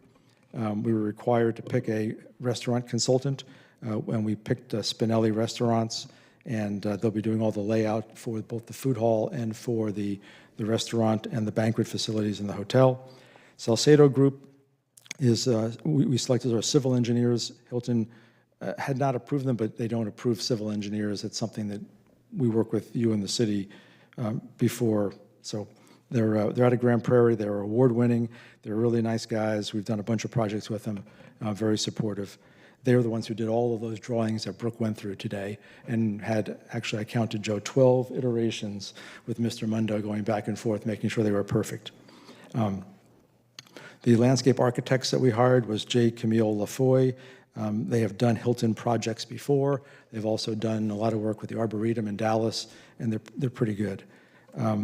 We hired Purpose Lodging Management, which is a Hilton-approved management company to manage the hotel. That was a requirement in our public-private partnership, so that there was a third-party intermediary who managed the finances and reported back to the city on our progress and our profitability. Post the development team being put together, we had some pre-development consultants that we had to hire that help us get to the next stage. Our attorneys, number one, helped with Mr. Mundo and Salcedo in obtaining and filing all of the easements, which are the drainage easement, the sidewalk easement. In particular, we have a sidewalk easement between the parking lot and the existing Big Chief Drive, so that pedestrians can walk back and forth. And there's a drainage easement that was filed where stormwater can run past the hotel and then down an easement along the Overton property and into the lake after being, mitigated in some ways. We had a market assessment study that we had to do, which was Integra Realty Resources. What that was is they came in and they did a market analysis of all the rooftops around here, all the traffic, all the visitors, and they gave us a report of what was needed or what there was a deficiency. So they draw 1 mile, 3 mile, 5 mile circles around our site, and it comes back and tells you, what do you need? Do you need a car dealership? Do you need a hotel? Do you need food? And the food and hotel were one of the highest two deficiencies in the area. It was a full-service hotel as opposed to a motel, which kind of helps you decide what you're going to build or what your highest and best use for the land is.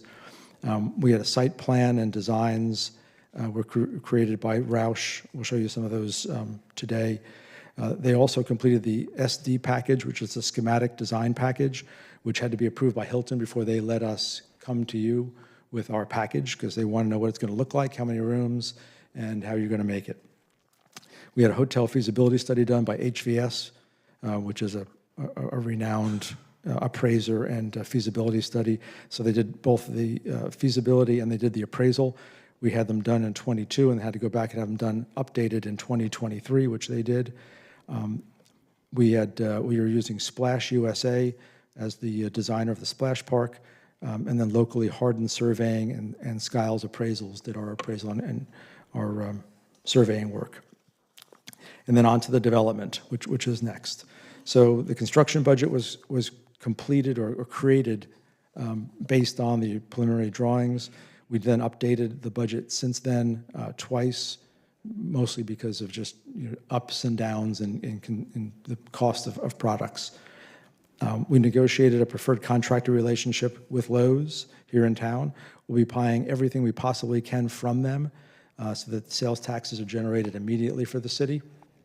And Lowe's has agreed, since their connections go well beyond what's on their shelves in there, that when we give them our plans, they'll go and bid everything from cabinets to beams with all of their vendors. So we'll be able to buy a lot more than is just what you see in their store. A traffic study was commissioned, and we used the DeShazo Group, which was approved by TxDOT, and they were tasked with finding out how much traffic is happening, how much traffic this is going to create or absorb, and what is the best use of the roads.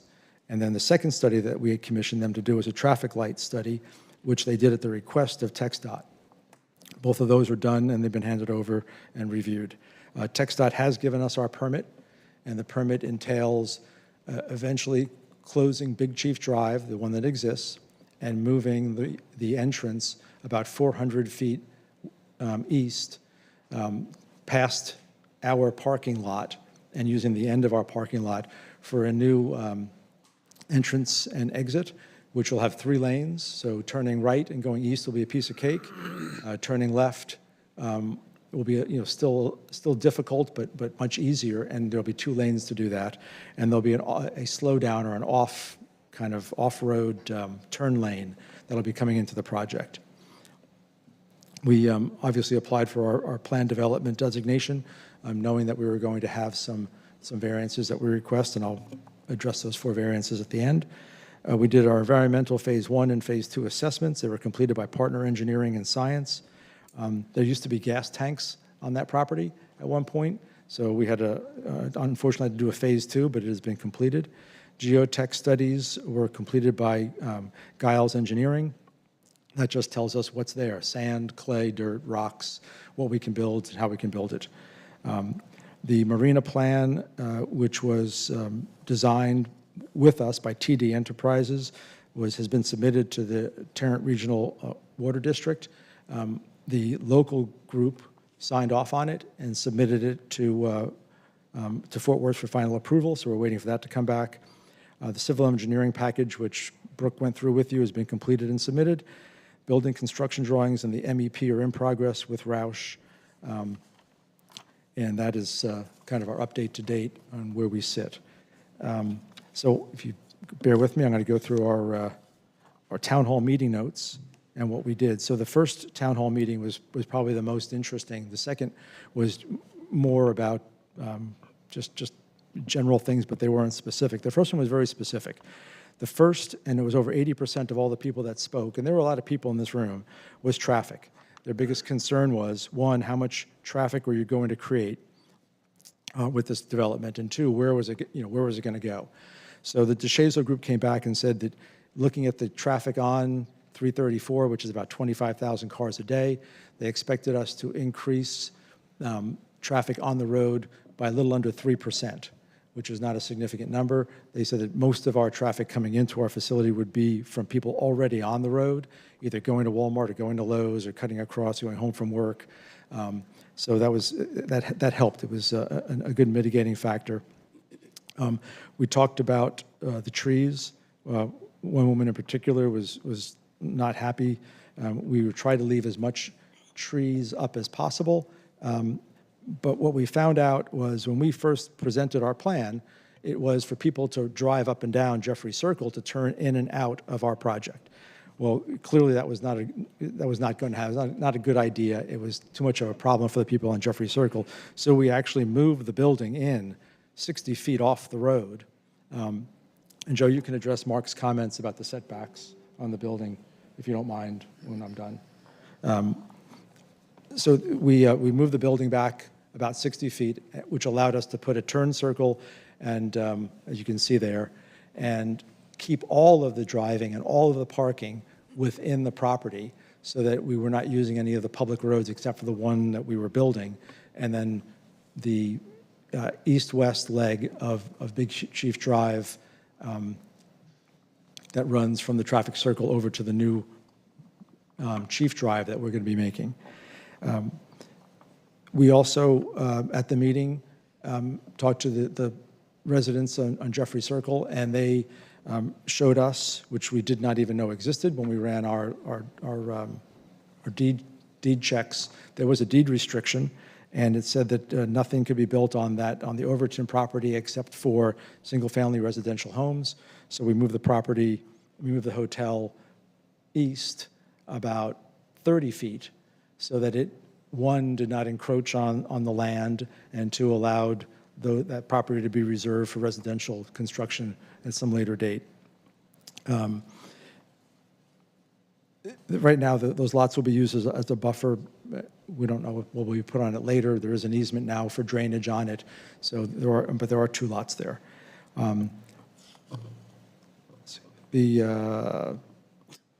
Back to more traffic, people were very concerned about people turning off 334 into the subdivision.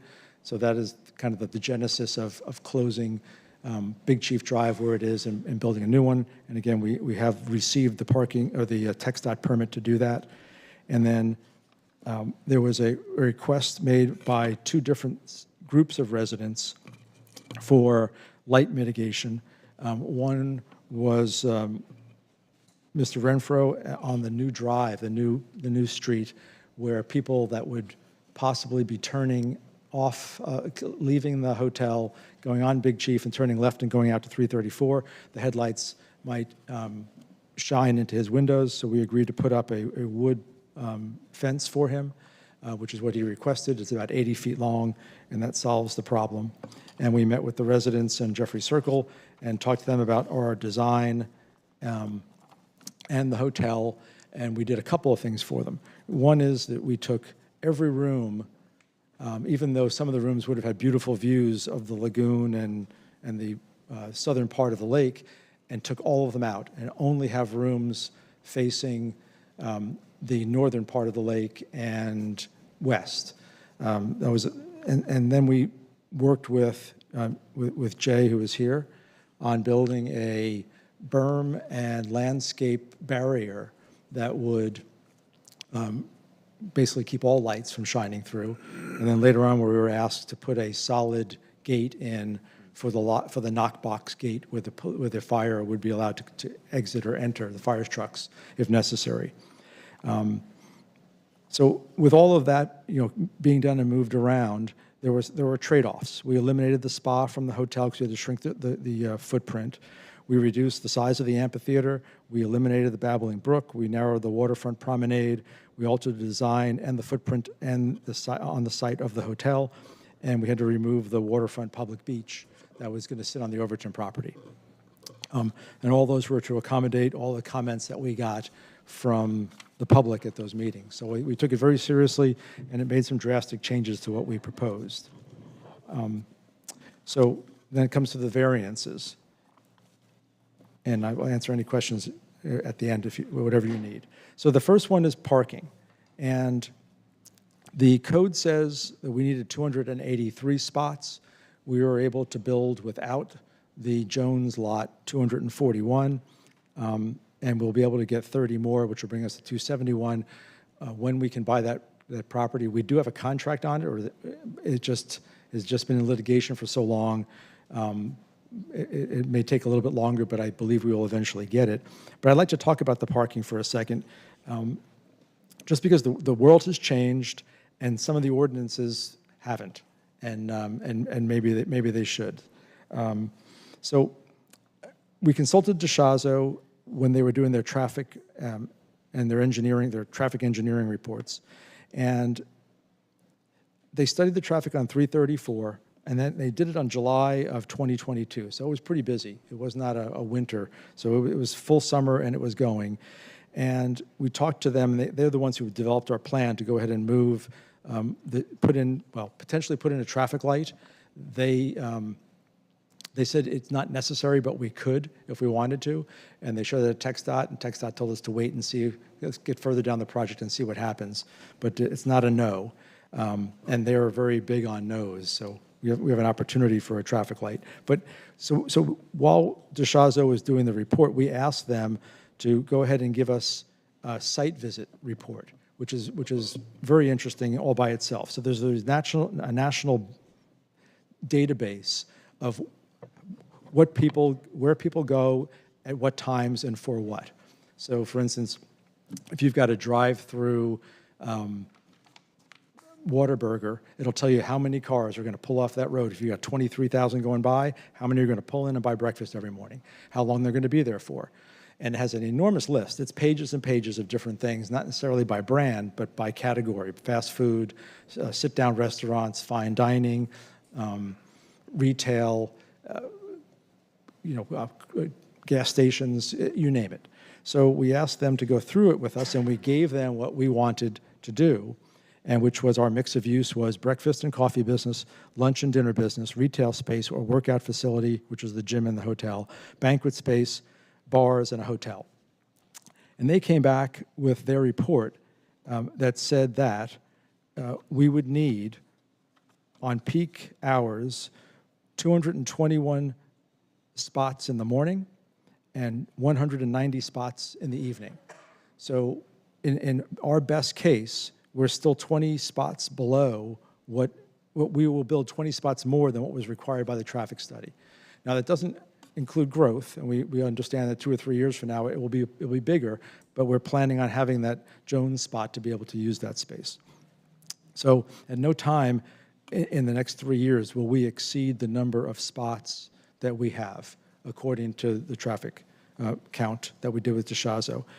We also use that, and HVS, it's a serious number when they do it, because it's taken by both HVS for the appraisals and the Integra Group for their market studies, and they came back with our pro forma that we had to give to our banks, and it basically says, based on the mix of businesses, the kind of businesses within that mix, of fine food dining versus just regular dining versus fast food dining and the coffee shop, that we will generate, based on those 221 visits, 221 parking spots, will generate $11.7 million of food court and hotel, food court and retail business, and will generate $3.8 million of hotel revenue, for a total of $15.5 million in the first year of taxable revenue to the city. So we are asking for a variance on the parking. I do believe that there is a disconnect between a stagnant ordinance for the number of parking required and what we're doing. And so when I went through, and just one more point on that, the way that the ordinance is drafted is you are asked to provide parking spots per square foot of space. So for instance, and they don't give you any offsets. So for example, if you have 1,200 square feet of general retail, you need 6 parking spots. If you have 1,200 square feet for a bar, you'll need 12 parking spots. If you have 1,200 square feet of a coffee shop, you need 12 spots. But the coffee shop opens at 6 and closes at 10. The retail will open at 10 and close at 5, and the bar will run from 5 till 2 in the morning. It doesn't allow you to offset the coffee spots that are not being used against the bar that will be used. So while they want you to have, in the city ordinance for a mixed use like this, 30 spots, you're only going to be using 12 at any one time. So it's an interesting math, game you play, but I think it just proves the point there. The next is the roof pitch. The ordinance in commercial allows us to either be a flat roof or a 412. And a 412 on a really big building gives you a really tall roof. So we wanted to be halfway in between. We can do flat. The 212 is prettier, but that's, I think it's a better roof than a 412. Just on height, it'll make the project look nicer. The tree mitigation, we would, respectfully request that the city take into account all of the landscaping, whether it's shrubs or flowers and trees that we're planting on this site. We're taking down, about 15 or so, 18 large trees, older trees, but we are planting an awful lot of young growth, both shrubs and plants and trees every place we can on the property. And then for the setbacks, the reason why we went to a plan development in the first place was it was difficult to understand originally from the city's codes, what was the front, what was the side, and what was the back of our property. Because we had 2 roads. We were facing Big Chief Drive on the east and Jeffrey Circle kind of on the south. And the doors to the hotel opened onto Jeffrey Circle because we had a turnabout there, and the food court actually also faced Jeffrey Circle, but it was fairly close to the Big Chief Drive. And so the plan plan development was a concept to get around trying to figure out exactly where the setbacks needed to be, because the setbacks could start in the middle of the street. It's unclear because in that area, the property owner actually owns halfway across the street.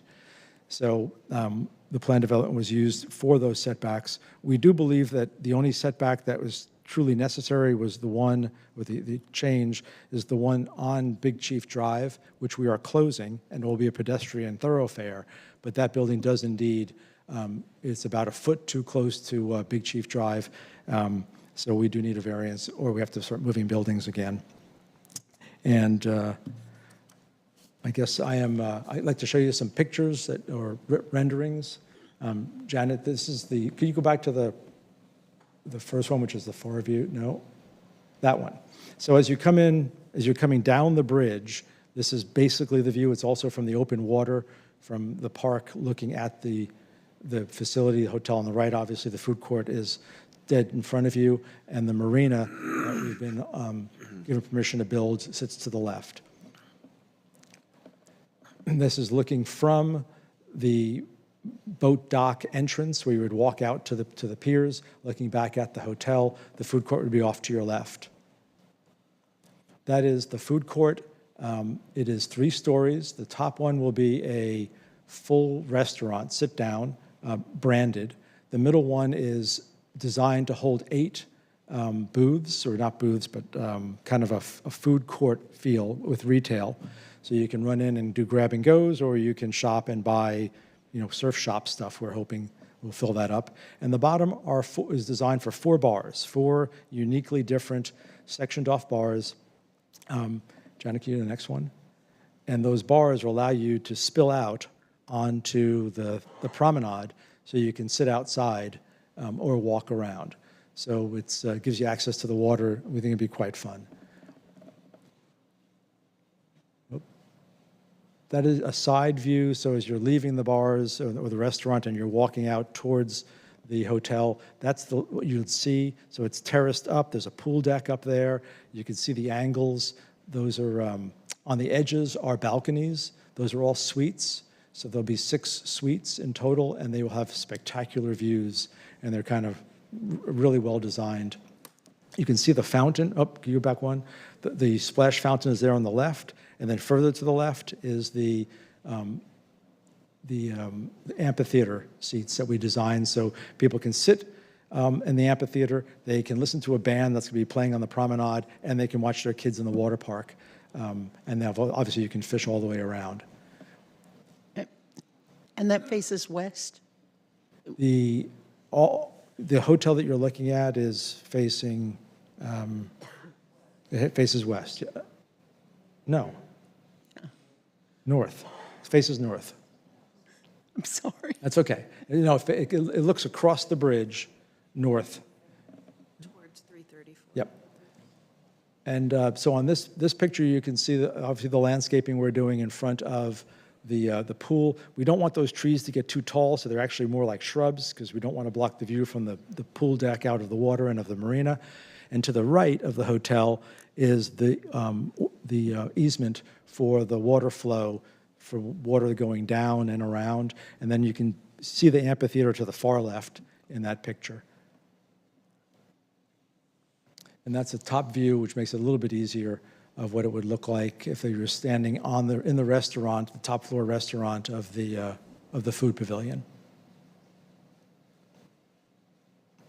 And that is the hotel. Again, all rooms face the highway, so there's nobody looking out over Jeffrey Circle or Gale Drive, and there's only 2 rooms looking out over looking due north, and those are the suites on the end. So there's a total privacy for the entire Jeffrey Circle area. I think that's the last. That was it. So any questions you have, we are all ears. Council, I will ask if you have any questions for Brooke, Stephen, or Joe on any of this. We can field those now. Mayor, may I make one statement? Yes, ma'am. You've heard them a number of times refer to a wall. heard the residents get up and say that they had requested a wall, and Mr. Haynes had agreed to that. Following the P&Z meeting, the residents reached out to me. I went out and met with several of them, and their request at the time was instead of the landscape and the iron fence that faced Jeffrey Circle, to put in a type of masonry wall. I spoke to Mr. Haynes. You heard Mr. Wilmus say he also spoke to Mr. Haynes, and Mr. Haynes has agreed to do that. If council approves this with that condition, that there will be a masonry wall on that side, he has agreed to do that. He verbally agreed to it to me. The way that you approve it is how it takes that forward in the project. That condition on the approval takes it forward in the project. There is a significant cost increase to not put in a wrought iron fence with landscape and trees, and to move forward with a solid masonry wall and solid gate on that side. One thing that it does is it does throw his tree mitigation off just a little bit, because there are 2 dozen trees on that side that were a part of that fence. So that does alter that just a bit. But if council conditionally approves to replace the wrought iron fence, landscape and trees with the masonry fence, that will come with that. So that is part of his tree mitigation. And while at the P&Z meeting, Mr. Haynes stated, hey, I'm happy to mitigate some of those trees if I need to. With this significant cost increase, Mr. Haynes has asked staff to let council know that he would ask for all of his trees to be mitigated with the addition of the masonry fence. Thank you. Right? Yes, ma'am. Okay. Also, and to that, I guess we'll just jump into it. We actually had some drawings done to show different types or what a wall would look like. Janet, if you could find those. Well, I guess we could start with the first, which is what we proposed originally, which is not that one. No. That's what we proposed originally. The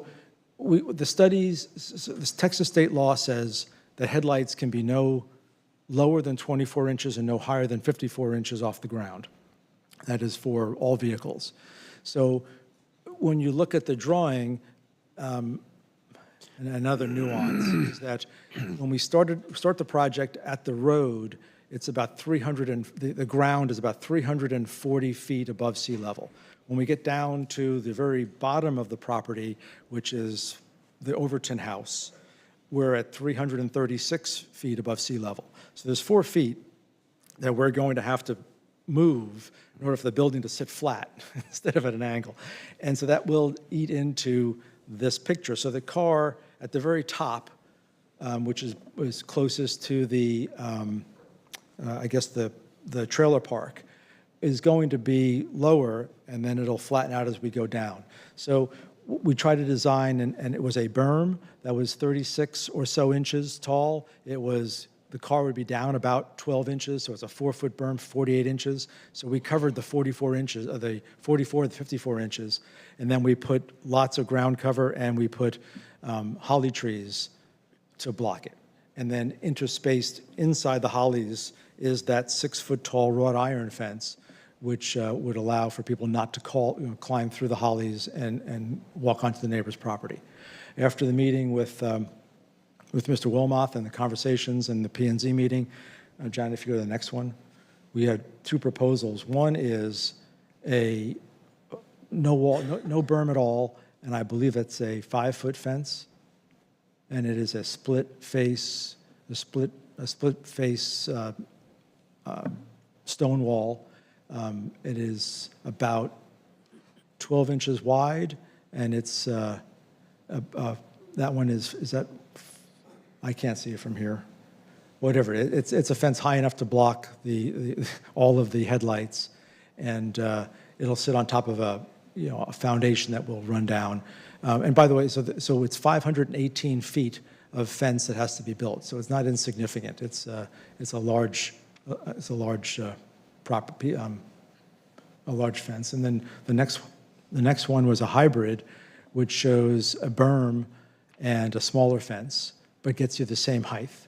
And again, we're just trying to work within the aesthetics of the entire project, and that just sticking a wall up is, not the best thing.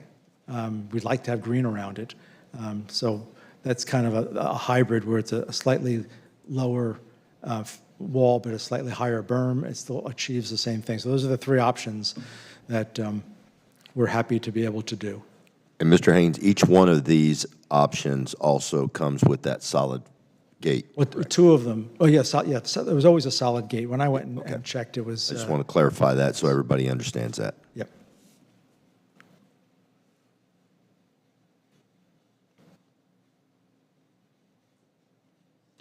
Questions, council, for Brooke, Stephen, or Mr. Mundo? Just one question for the city manager. The option regarding the fence that you described, should that be put in this document as a condition, or is it part of the, with no condition? It would, if you want the solid fence, if council wants to move forward with a solid fence, Stephen has shown you a couple, just the solid fence and the berm, two options, I guess.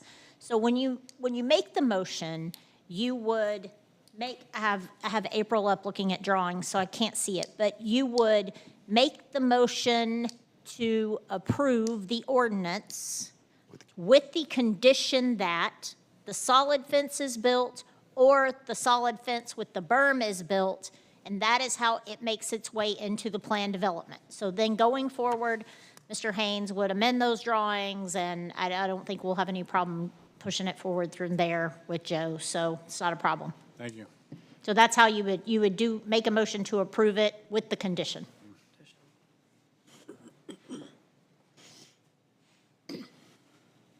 Further questions?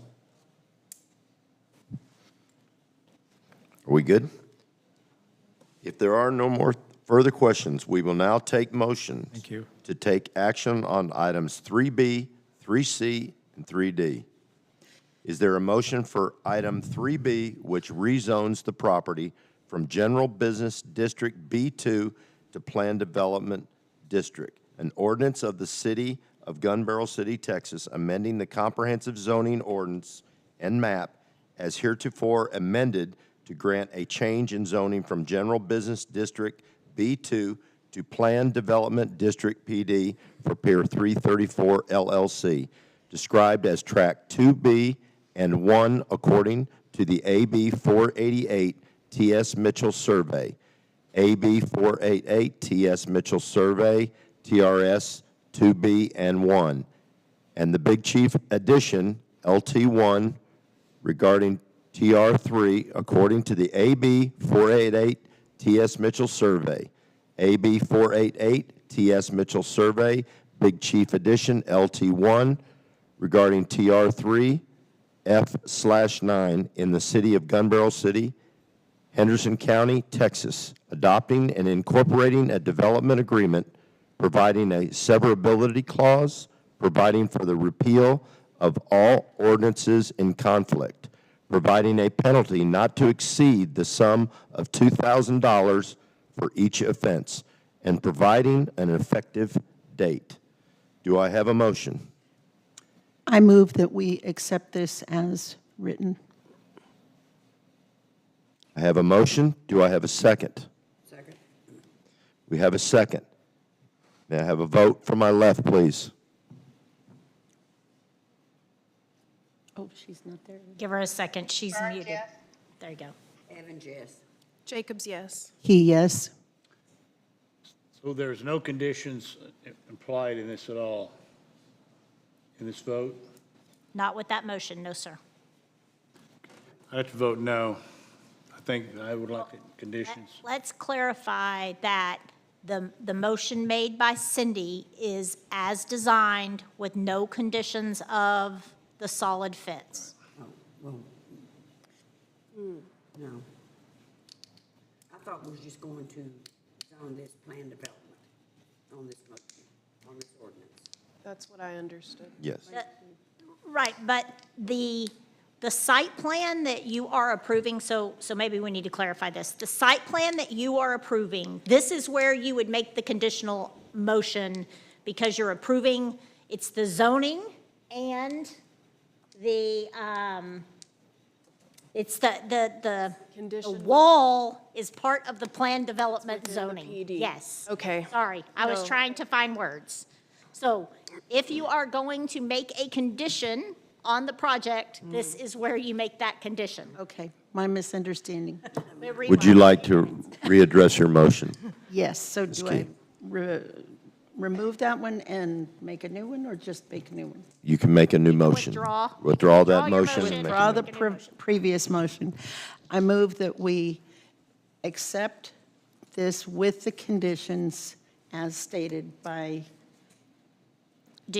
Cindy, do you want that motion to be the wall or the berm and the wall? You have two options. Those are the options Stephen showed you earlier. well, then I have a question. Okay? Of Mr. Burson, who negotiated with Mr. Haynes on the wall, which was just the wall without the berm? He doesn't get to provide No. input, so council has to make decisions. You can't ask for input from the audience, so Sorry about that. it's okay.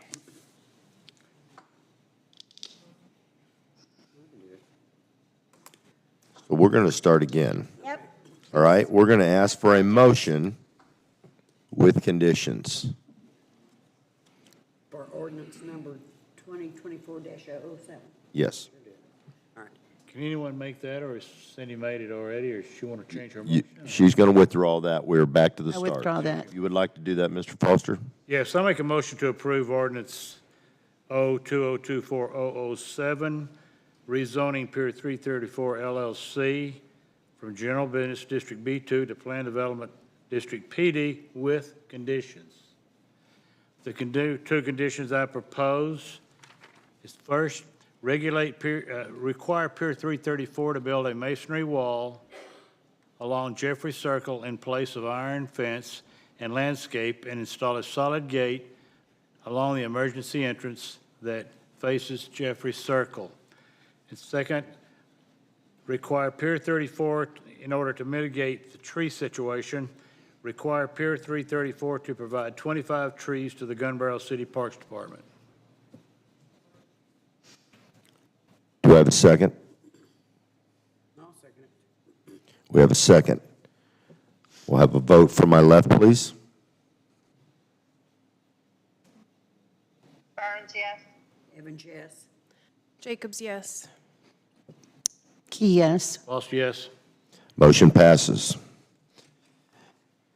Is there a motion for item 3C, which amends the comprehensive plan land use plan and map since the property has been rezoned from General Business District B2 to Plan Development?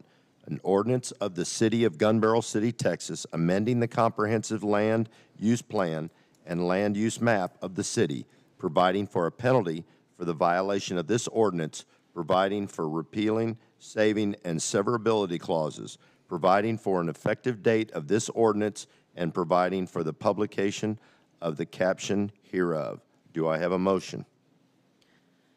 I move that we adopt ordinance number O-2024-008, amending the comprehensive land use plan and map for Pier 334 LLC. Second. We have a second. May I have a vote from my left, please? Burns, yes. Evans, yes. Jacobs, yes. Key, yes. Lost, yes. Motion passes. Is there a motion for item 3D, which approves the preliminary plat of the subject property? Do I have a motion? I move to make a motion to approve the preliminary plat for Pier 334 LLC, described as Tract 2B and 1 according to the AB 48 T.S. Mitchell Survey and the Big Chief Edition 1.1 according to the AB 48 T.S. Mitchell Survey in the City of Gun Barrel City, Texas. Second. We have a motion and a second. We'll take a vote from my left. Burns, yes. Evans, yes. Jacobs, yes. Key, yes. Lost, yes. Motion passes. I now make a motion to adjourn.